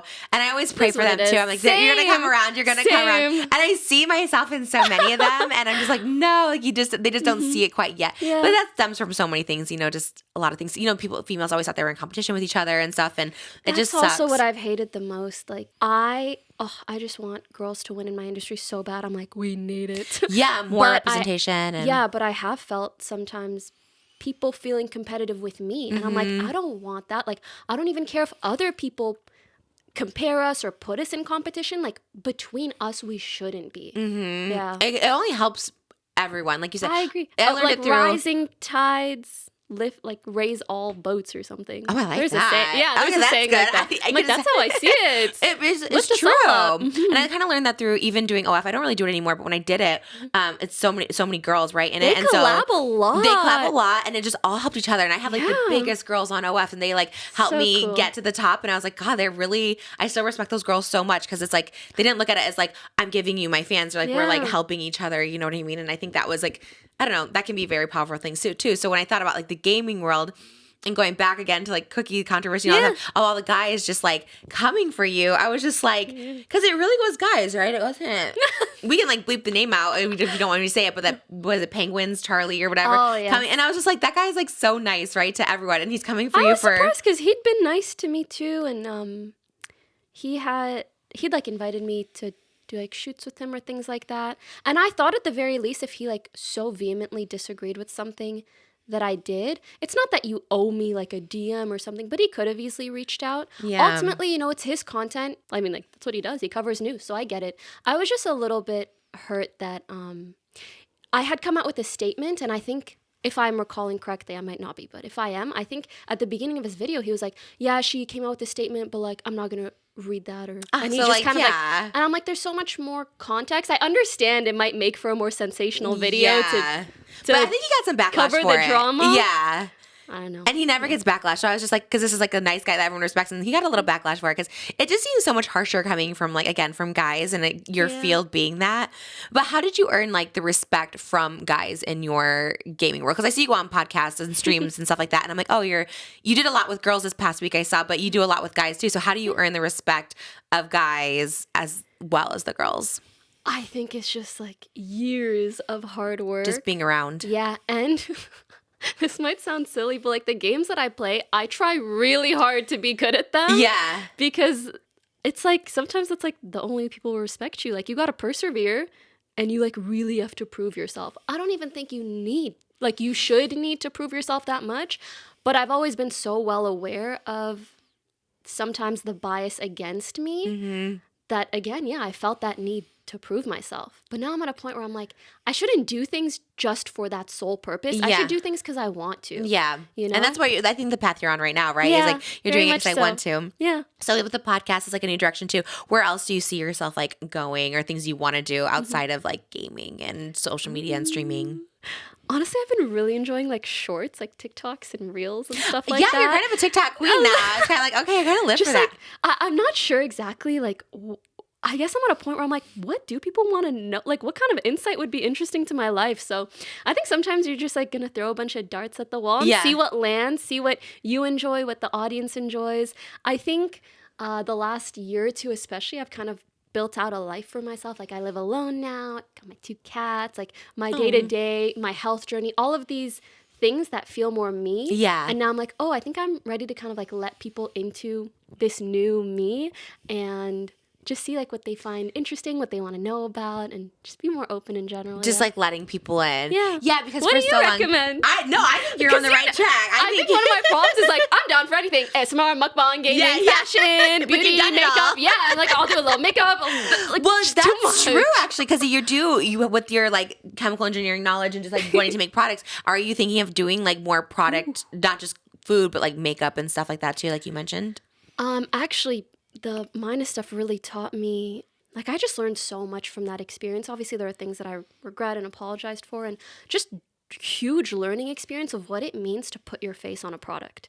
And I think you've done like product launches in the past and stuff. Mine like have always flopped. I'm not like you where I'm like technical with it. I rush things. I'm like, let's just do it and get it out, and then I'm like, oh, I'm not happy with it. But you still kind of like see the feedback, see what people say, and it's harsh. It's harsh to put out a product. You really learn. Yeah. And so I feel like I'll be much more considerate in the future. I am never gonna rush anything ever again. Was this rush? I feel like not really. But I think when you're a startup, there is rush. There's budget. There's runway. Runway is essentially like how much money you have for however many upcoming months. So there's very much a timeline. Oh, okay. So you're budgeting it all. Yeah, that is very, very difficult to manage. And I realized like there are certain things that would be okay for most startups that are just not okay coming from me, which is tough to balance. Like at one point I started feeling like a burden to the company because I'm like, you guys have to be so careful because your name is tied to mine. A really easy example is like we started shipping to Canada, and there are certain like really niche areas of Canada where the shipping can be, let's say, like $30. Yes. Like I lived in Canada. It's like, are you bringing this to me on a moose? Why is it so damn expensive? Canada is expensive. The shipping can be crazy. Yeah. And when we spoke about it and they explained this, I was like, we just cannot make that an option even. And they're like, but that's just like how much USPS or whoever is going to charge for the shipping. And I'm like, it doesn't matter because the optics are bad. Like it would look bad to have $30 shipping on $28 cookies kind of thing, you know? Yeah. And so, yeah, I learned a lot from that where I'm like, oh, I really understand what it means to be like a content creator face of something, right. especially frankly, just being in a position where like people love to scrutinize me. Yeah. Oh, you're in that So I'm like, vulnerable position. You're a girl gamer and everyone's just waiting for your downfall. Like, you know, what feels like people want your downfall, but Yeah, I know. nobody thinks that. Frankly, you know what I mean? I don't know how you feel about this. I really wanted your take too. Just like on cancel culture and all this stuff, where it's like sometimes I feel like it's just like waves. People really want to love you sometimes, and then when you're up there, people really want to hate you. And say then it all the time. Is that how you feel too? Of course. I've been like canceled 2 years ago low, and then now it's like high, but it's a flow. It's always a flow, and I feel like you love what you do. How do you get past it? Or what do you do in those like lows to, I guess, continue? I mean, just continue. And I think that's really the secret, right? When you think about cancel culture, it's like, unless you're like an actual crappy person and you've like done horrible things. Go to jail then. Yeah, right. Okay. You know, if you're doing like crazy stuff, that's a whole other thing. Yeah. But yeah, if it's just people just like wanting like, oh my God, these cookies are so expensive. It's just like, that's like ridiculous. Even your apology, like having to apologize for that, you know, like looking back, I'm like, it's just not, it does that doesn't like need an apology. You know what I mean? Like there's so many things that do, and it's a whole thing. But yeah, you just gotta keep posting, and I love it. And there's like no plan B for me. Like I love this. Oh, that's so you true. know? So it's like, what else like, am I gonna do? I'm like, what am I gonna do? Like go die in a hole? Yeah, and you love it, and you're good at it. You know what I mean? Like I do think for me the biggest thing that keeps me going is that usually if there is outrage, it's almost never from like my followers. Never, yeah. It's like other people who know my name and maybe saw like something really clickbait or saw a narrative like spin really negatively.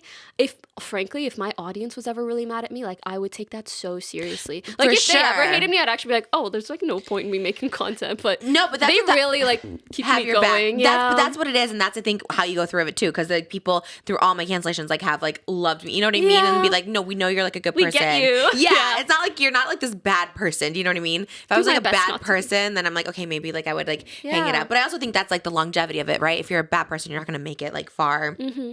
I think if you have good People will intentions. catch on. Yeah, so I think with that kind of stuff, and it's just so silly. Like I remember now, like looking back at this cookie controversy, I'm like thinking I was rewatching it all last night, and I was like, God, this was so crazy how mad people were getting about it, and I'm just like, what?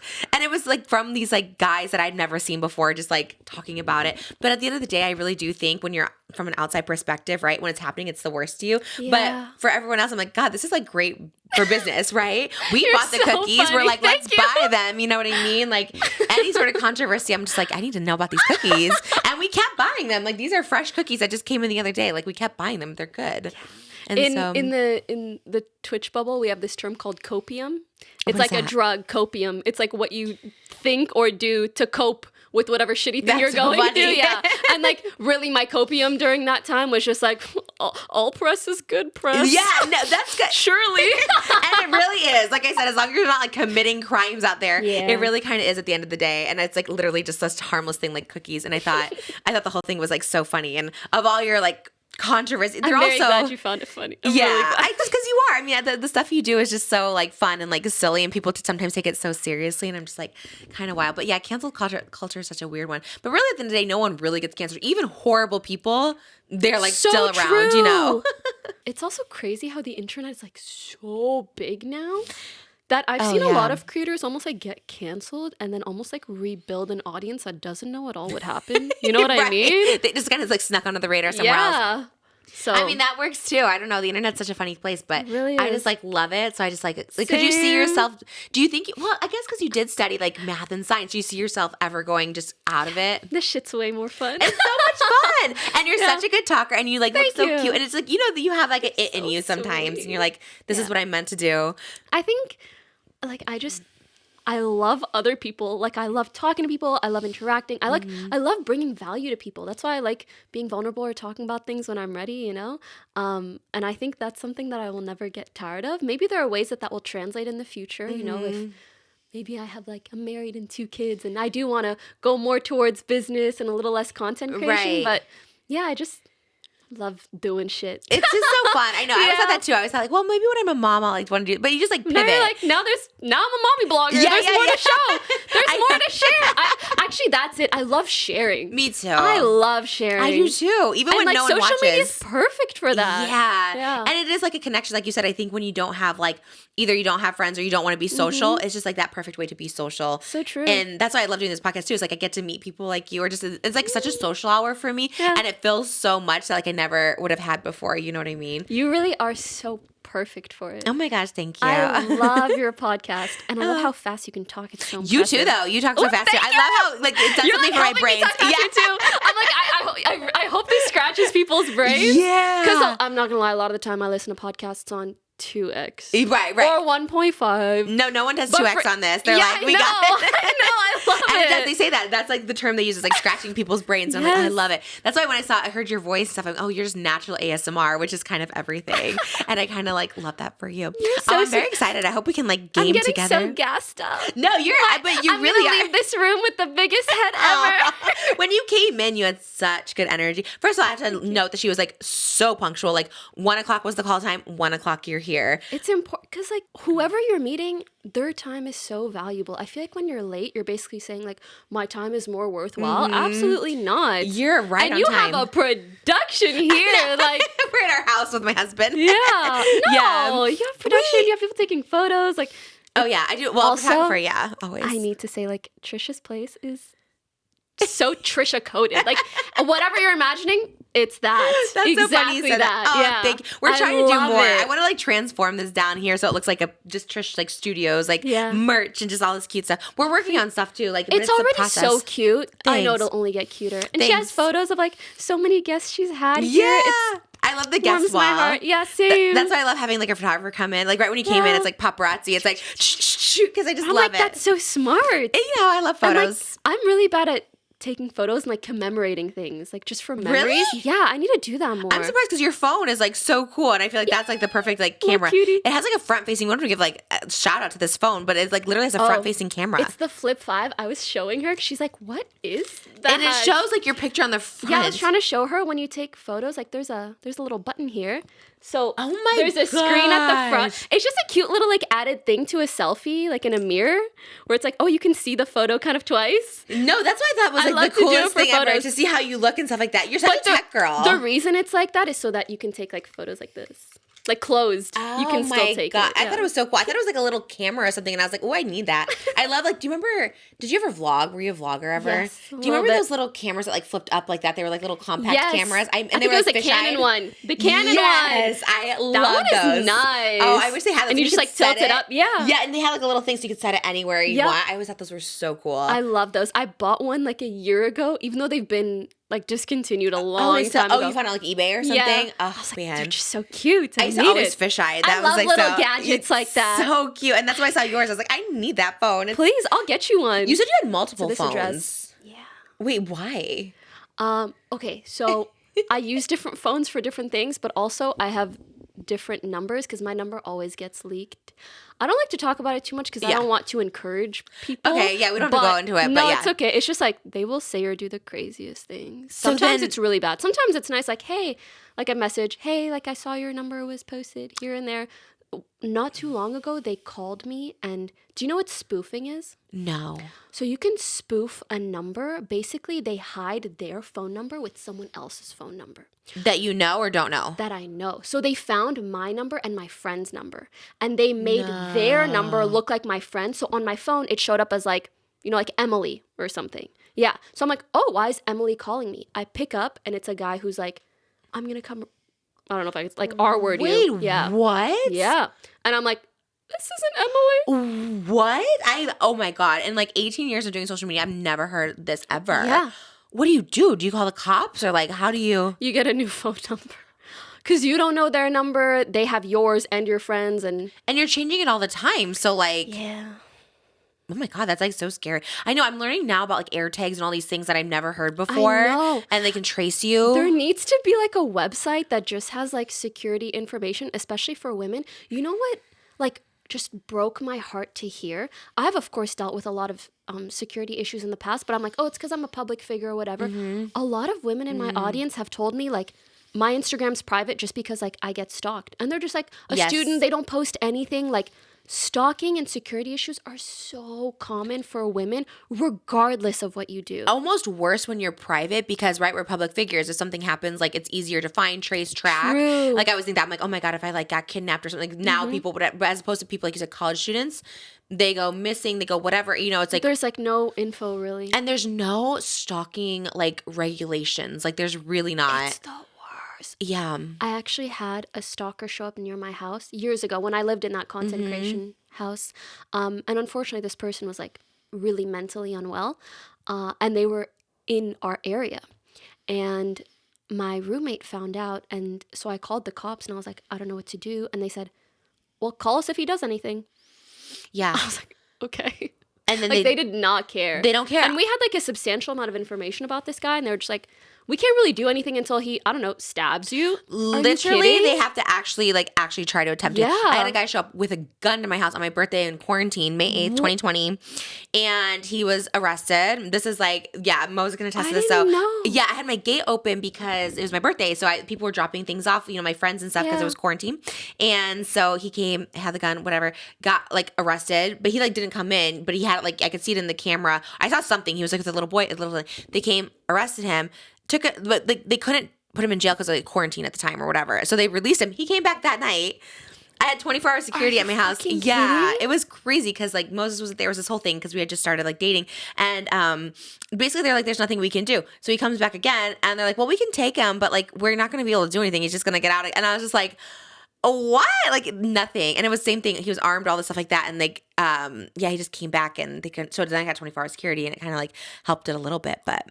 I'm so sorry to hear that. It's crazy, and they can't do anything. They can't do anything. It's terrible. And in moments like that, I just think like, wow, at least I'm lucky that I'm financially, like I have the finances to get security. Yeah, you have a security in your building. But imagine someone who doesn't. Yeah.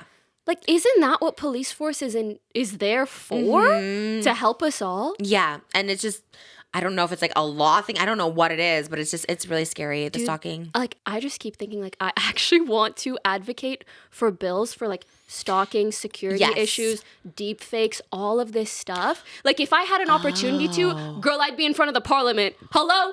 Let me tell you what you guys... should be able to. Like, if anyone ever sees this who is, I don't know, a government official of some sort, I will do it. Yeah. You had a deep fake I tried to message AOC. What's AOC? You know AOC? You don't know AOC? No. She's just a really, really... What is it? You should look her up. AOC. Do you know AOC? She's like... Yeah, she's like the most popular female politician, I think. Her name is AOC? Alexandria something Cortez. Yes. Oh, okay. I'm telling you, when it comes to politics, Anyway, she's like the most common, the most popular among young people. Okay. She's so cool. Shout out AOC. Yeah. I was trying, please help us, texting her and stuff. Oh. But I know she probably has so much on her plate. Did you text her? Mm-hmm. We talked about it very briefly, but like I just knew. During the deepfake stuff. Yeah. So you were a victim of this too? Not just me, so many people. But there was like a big like drama thing where essentially a streamer, he was streaming and he accidentally showed a tab where he was looking at deep fakes of me. Wait, what? Yeah, that's what happened. And was he like a big streamer where like a lot of people are seeing this? Yeah. And so it just became like this whole thing. And so people like were looking this up. Was it on a website? I don't even know anything about deepfakes. How does this happen? Is it on a website? Is it on Twitter? Like, where do they see them? Twitter has become a bit of a crazy place where people can kind of post anything. But actually, I've seen some like AI inappropriate photos of me like get like tens of thousands of likes on Twitter. And I'm like, wait, so sometimes it freaks me out because people don't know if something is real or not. I never anymore. know. I'm the first person. I'm like, oh, I love this flooring, and Oscar will be like, it's AI, and I was like, wait, what? Like, I don't know anything that's like real or fake. Yeah. Wait, so that's very much something that needs regulations ASAP, especially because like. Yeah, that was, as I've said, every year I learn kind of how to manage this stuff a bit better. So I've learned certain resources to get to help take some of this stuff down. But there are also like girls in high school that don't have the means, who have like someone in their math class makes a deep fake of them. Like, wait, what? And that can be so traumatizing, especially at like such a formative young age. Like, it makes my blood boil. Also life ruining, like your career. Yes. You could like stop getting jobs because of it, relationships, like that's crazy. Reputation, all of this stuff. I don't know if you saw Taylor Swift had a recent issue with them. People started spreading deepfakes of Taylor freaking Swift.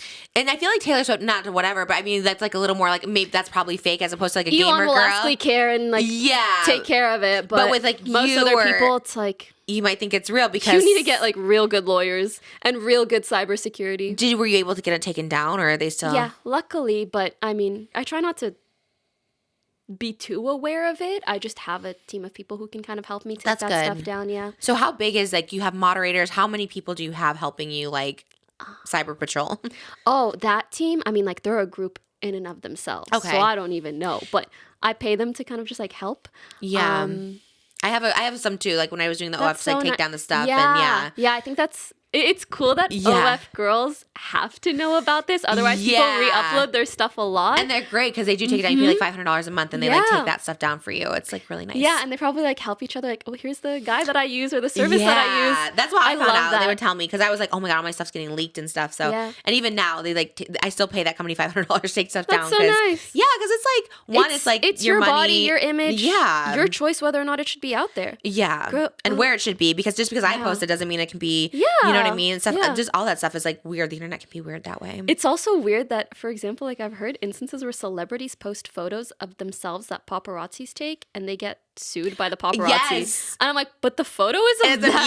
you. Yeah. The laws around this are so odd. And the only thing that really pisses me off, like I stand so firmly on this topic, but there have been instances where like the men were out to get me. Some of them. Really? Yeah. I said something along the lines of like, there should be like legal repercussions for people who do this stuff or spread inappropriate photos, especially of like minors in high school, things like that. That's disgusting, yeah. And people came after me.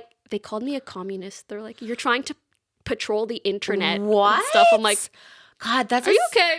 No, the gaming world, like that's a whole different world. Like OF2, when I was doing that, that's when all like the weirdos, again, for lack of a better word, would come out because it's just like, that's wild. Like, do you see how they're flipping that? Like, what kind of a crazy take is that? But when I tell you, like thousands of people were after me. But oh my God. when I'm so sure of my opinion, I don't give a fuck who's mad at me. I love that. Yeah, it's like if I said, don't be racist, and racists get mad at me, I'm like, yeah, they're like, you're taking away our rights to say, yeah. That's crazy. Cookie beans. No, it is crazy when people are like defending the deep fakes of it all. It's just like, wait, what? Like, how could you possibly? That's so scary to me, and that it could only like get worse, right? People just doing this stuff and spreading it. And like you said, kind of really, it affects you, of course, but like, you know, at least you have your job, whatever. But people who like have actual corporate jobs that would get fired for it, God, yeah. like it's a whole different thing. It's Or just young girls. oh, the high school thing is disgusting. I've never heard That is that. actually yeah, like girls in my audience will tell me. They'll say it in my chat. I'm like, And like, what do you do? This is why like politics always like kind of. I just don't know because I feel helpless, right? Like, there's nothing. What can you do to change it? you just try to be loud enough and hopefully get attention from some people, and then. But no one cares about that. But yet, like, they're can't like care about like TikTok banning. I know. Because you see, it got passed again through like another like house or I don't know anything about politics. Do you think they'll ban TikTok?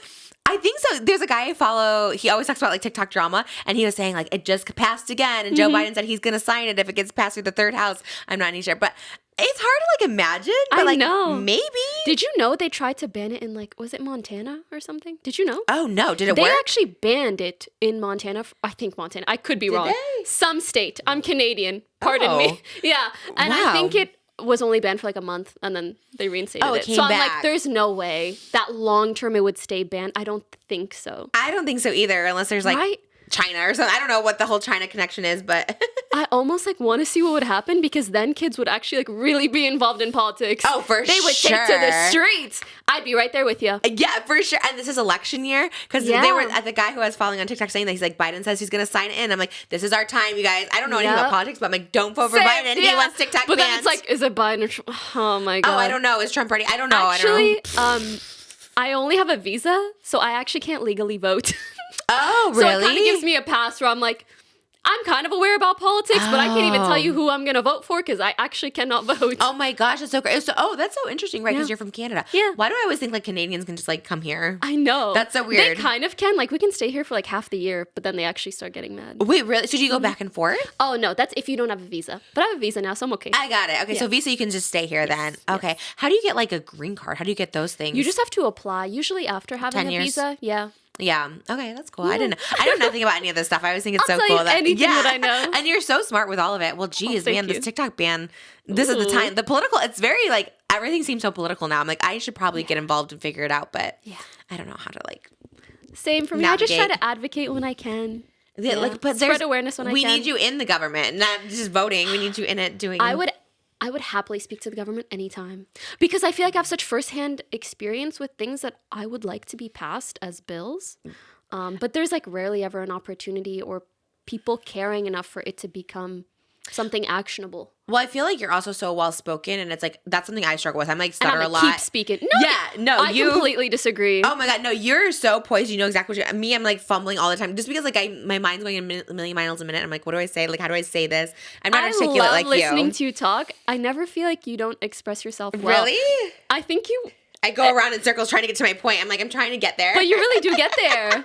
And you Thank cover you. your bases, which is really good. It's a roundabout way. I'm not always great at covering my bases. Sometimes No, you're I so come off good. like too opinionated. I'm like, period. No. And people are like, I didn't like her tone. Oh, sorry. I didn't even mean it. Which is so funny. Your tone is so sweet and bubbly. Like you literally could say nothing. That's what I'm saying. Even like your like, little cookie ones, I was like, that's just like cute.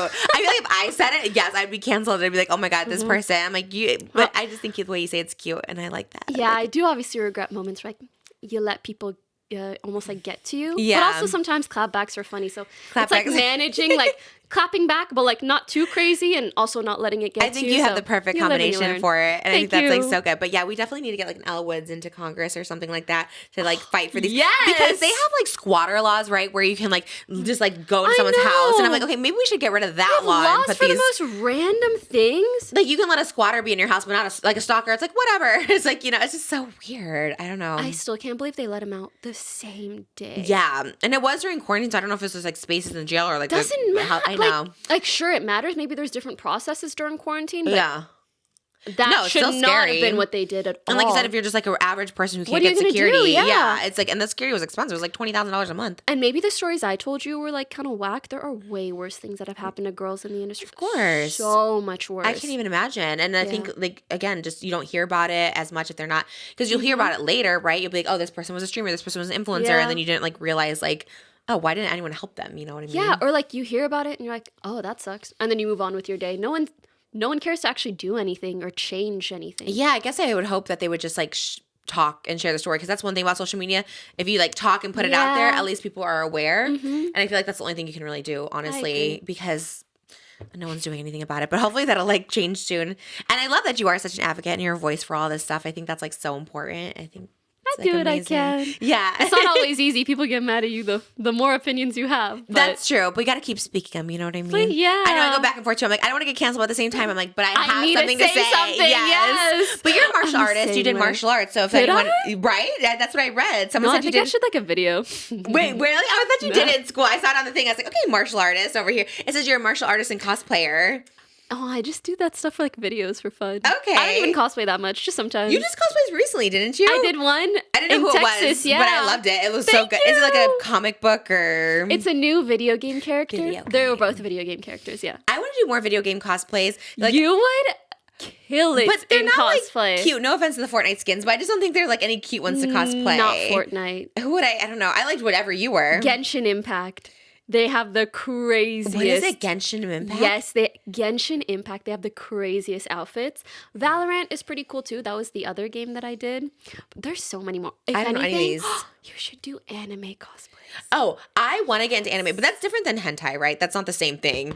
Someone painted me as hentai, and I was like, I don't know if I want this. Funny. Basically, hentai just means like porn anime. Okay, because I thought it was anime. Someone's like, I drew it as anime, and it was all just like, Naked. yeah. I was like, oh, I don't know. That's not anime. That's hentai. That's what people were saying, and I was like, what's hentai? Okay, so this is different. What's anime? What's the difference? So they're clothed. Yes, and it's just like a TV show. Like, But you know, like Sailor Moon or something. Yes. That's the only one I know. Yes. What other ones are you into? There's so many. Oh my god. I'm trying to think of something that you would do really well. There's a cute like cat one called like Mew Mew Powers. Like Mew Mew I think you Powers? should really do like a girly pop anime, or I maybe would like love. JoJo or like One Piece. I don't like know any of something these. I need to really find all the iconic. pictures and put you them know up. Meg the Stallion? Yes. Have you seen her cosplays? No. She does anime? So many. She's Really? so good at it. Yeah. Oh, I have not seen any of them. So there's a term for people who are like really into anime. They call them weebs. I love that. Oh my god, weebs. She's a huge weeb. Like Really? she's really watches anime. Oh my gosh. I would die for her. Oh, okay. You love. Yeah. There are probably so many like cute, like blonde I need anime to get characters. into it. Yeah. I could send you some. Is it all in Japanese? There's subtitles. Okay. Yeah. I have Yeah, bad you'll be eyes, good. so I can't read subtitles. Sometimes it's dubbed, so it can be in English. Okay. Yeah. I mean, I Don't love worry. like the Japanese language because I like want to go to Japan, but I love Right? the whole culture of it. But Yeah. I haven't gotten into. I need to watch it for sure. Dub. And It's just like it's in English. It's like watching any show. so you watch it. Yeah. Okay. Do you you don't do any like Japanese or speak any of that? No. I always see girls that are like. Konnichiwa, that's it. Oh, I'll that's just say a little cute. hello. Sometimes I see girls like do a little. Sumimasen, sorry. Oh. That's it. I went to Japan a couple times. I mean, you just learn like hello and sorry, excuse me. Oh, okay. Yeah. What did you go for? With YouTube or something, or just for fun? I went with some streamer friends once. We streamed a little bit, and then another time I went for like a sponsorship. Yeah. Who are you with? It was a video game, like a horror game, so cool in Japan. And there was this big convention, and we were just like there playing the game and talking about it and stuff. Oh my God, that's like a dream. It was so fun. Did you go to like Disney or anything over there? No, sadly. But the food there is insane. Are you like a sushi? Is that what they have, like sushi? Yeah. I like sushi too. I feel like I would go like there. That's so interesting about you. I didn't know because of all my research. I wasn't like, this is a foodie girl right here. More food content, I think. I love that. I'd be eating. What's your 20% that you like binge on? Not binge on, but like I've been eating a lot of Korean food. Tteokbokki. They have a really good fried chicken, actually. Oh my God, yes. We go to Koreatown just to get the fried chicken. We both used to live over there, and I'm just like, their fried chicken. Do you know BBQ chicken? I've been wanting to try this. I have not. Is it good? Because it's a chain, chicken right? Is so good. There's one in Northridge by actually Myna, like the two hot dogs, the two hands. Please, BBQ chicken. It's crispy.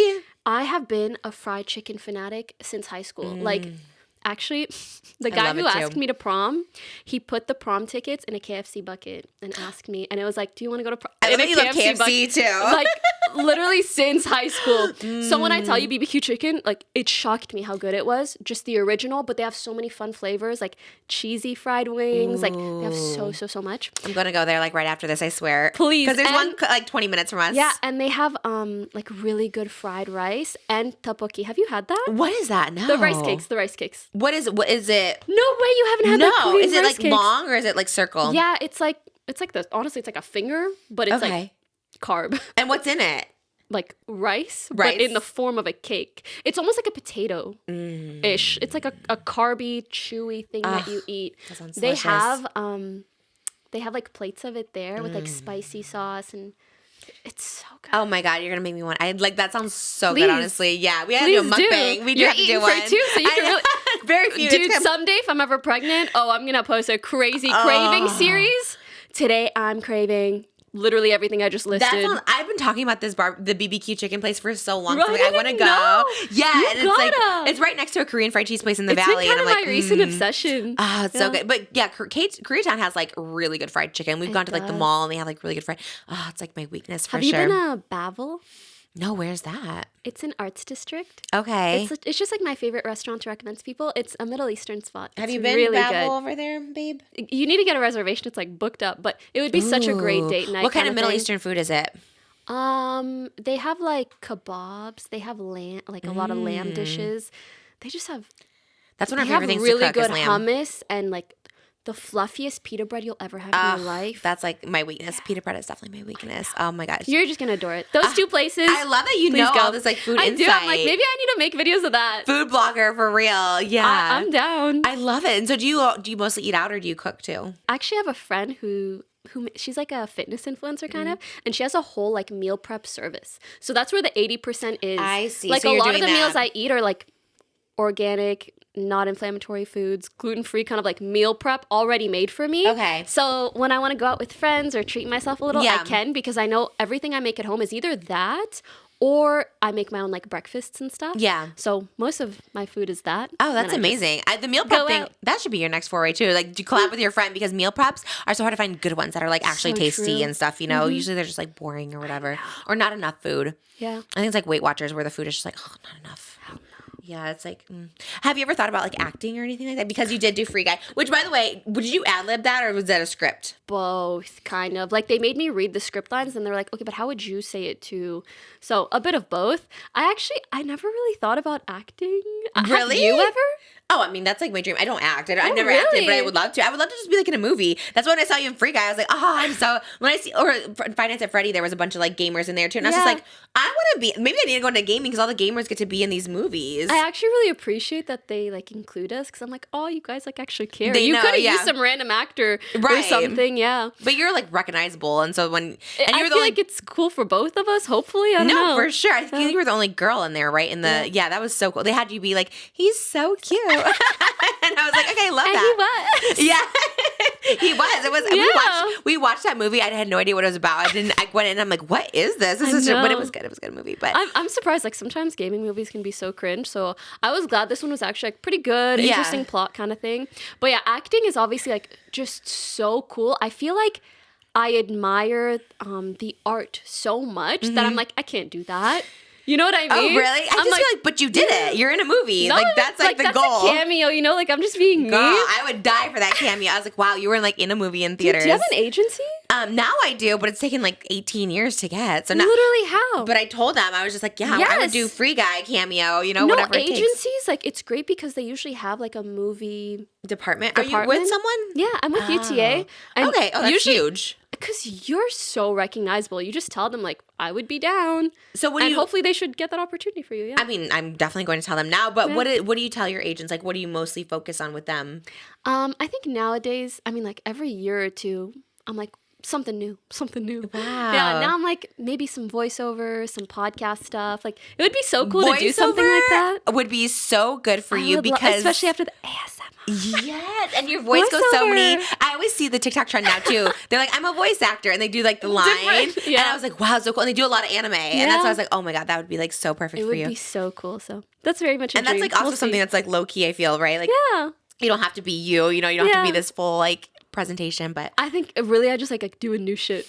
Yeah. What's next? What's new? I know. I want to know. I want to know all the what's next for you. But it sounds like you have so much of your hands full. Are there going to be more cookies? We've been in the works for some stuff. I think for me, it's very much, snacks. Different kinds. Ooh, maybe make some like healthy Rice Krispies. That's what I want. I love Rice Krispies. Thank you for the recommendation. Yes. And like mine is so much butter and marshmallow. I always feel like I'm going to have a heart attack after eating them. So I like it. And especially because the only other kind of Rice Krispies are like the super plain ones. Yeah. Like the rice... I don't know. No, there's like a healthy one that Jaclyn Hill talked about. I was like, this is not it. It's not. Yeah. I'm telling you, like in LA, there are so many like healthy snacks. They all taste terrible. They do. They taste like actual cardboard. Yeah. This is really satisfying my craving. Not at all. Right. That's like tricks your brain. It sucks. Yeah. But anyways, Myna has been in the works with some stuff. I think I'm just trying to figure out like, do I want to do more business, like being the face of something, or do I just kind of want to make content? Because really, when I launched it, I learned like the liability that is being the face of something. Yes. So you maybe would do it anonymously or something. Maybe, I don't know. But I feel I'm trying to figure it out. Why I bought these cookies because they're Poki cookies. So I was like, anything you know what I mean? I know what you mean about being the liability of it all, but I do think there's something to be said that people just love you and will support you. That's so sweet. No matter what. Like that, it really like touched my heart so much. Like seeing everything that happened, but seeing people still buy it. And maybe some of them were just really curious. Yeah. But regardless, I'm like, oh, people still really supported it. I think more than ever, right? You see someone go down for like nothing that crazy and you're just like, now it's time to support even more, you know? Or even like, I'm curious. I'm like, please, because like I would not be affiliated with something that really I did not think was worth it. So I knew anyone that bought it, I'm like, you had a good time, probably, right? Try them because they're actually good. And I just thought the whole thing was just amazing. And you're just so smart and genius at marketing and everything. And I just can't wait to see it all. And with the podcast now, you're expanding. You said you might be doing more guests, more like deep dives into you. Right now, it's only on Spotify, but I'm like, maybe time for YouTube.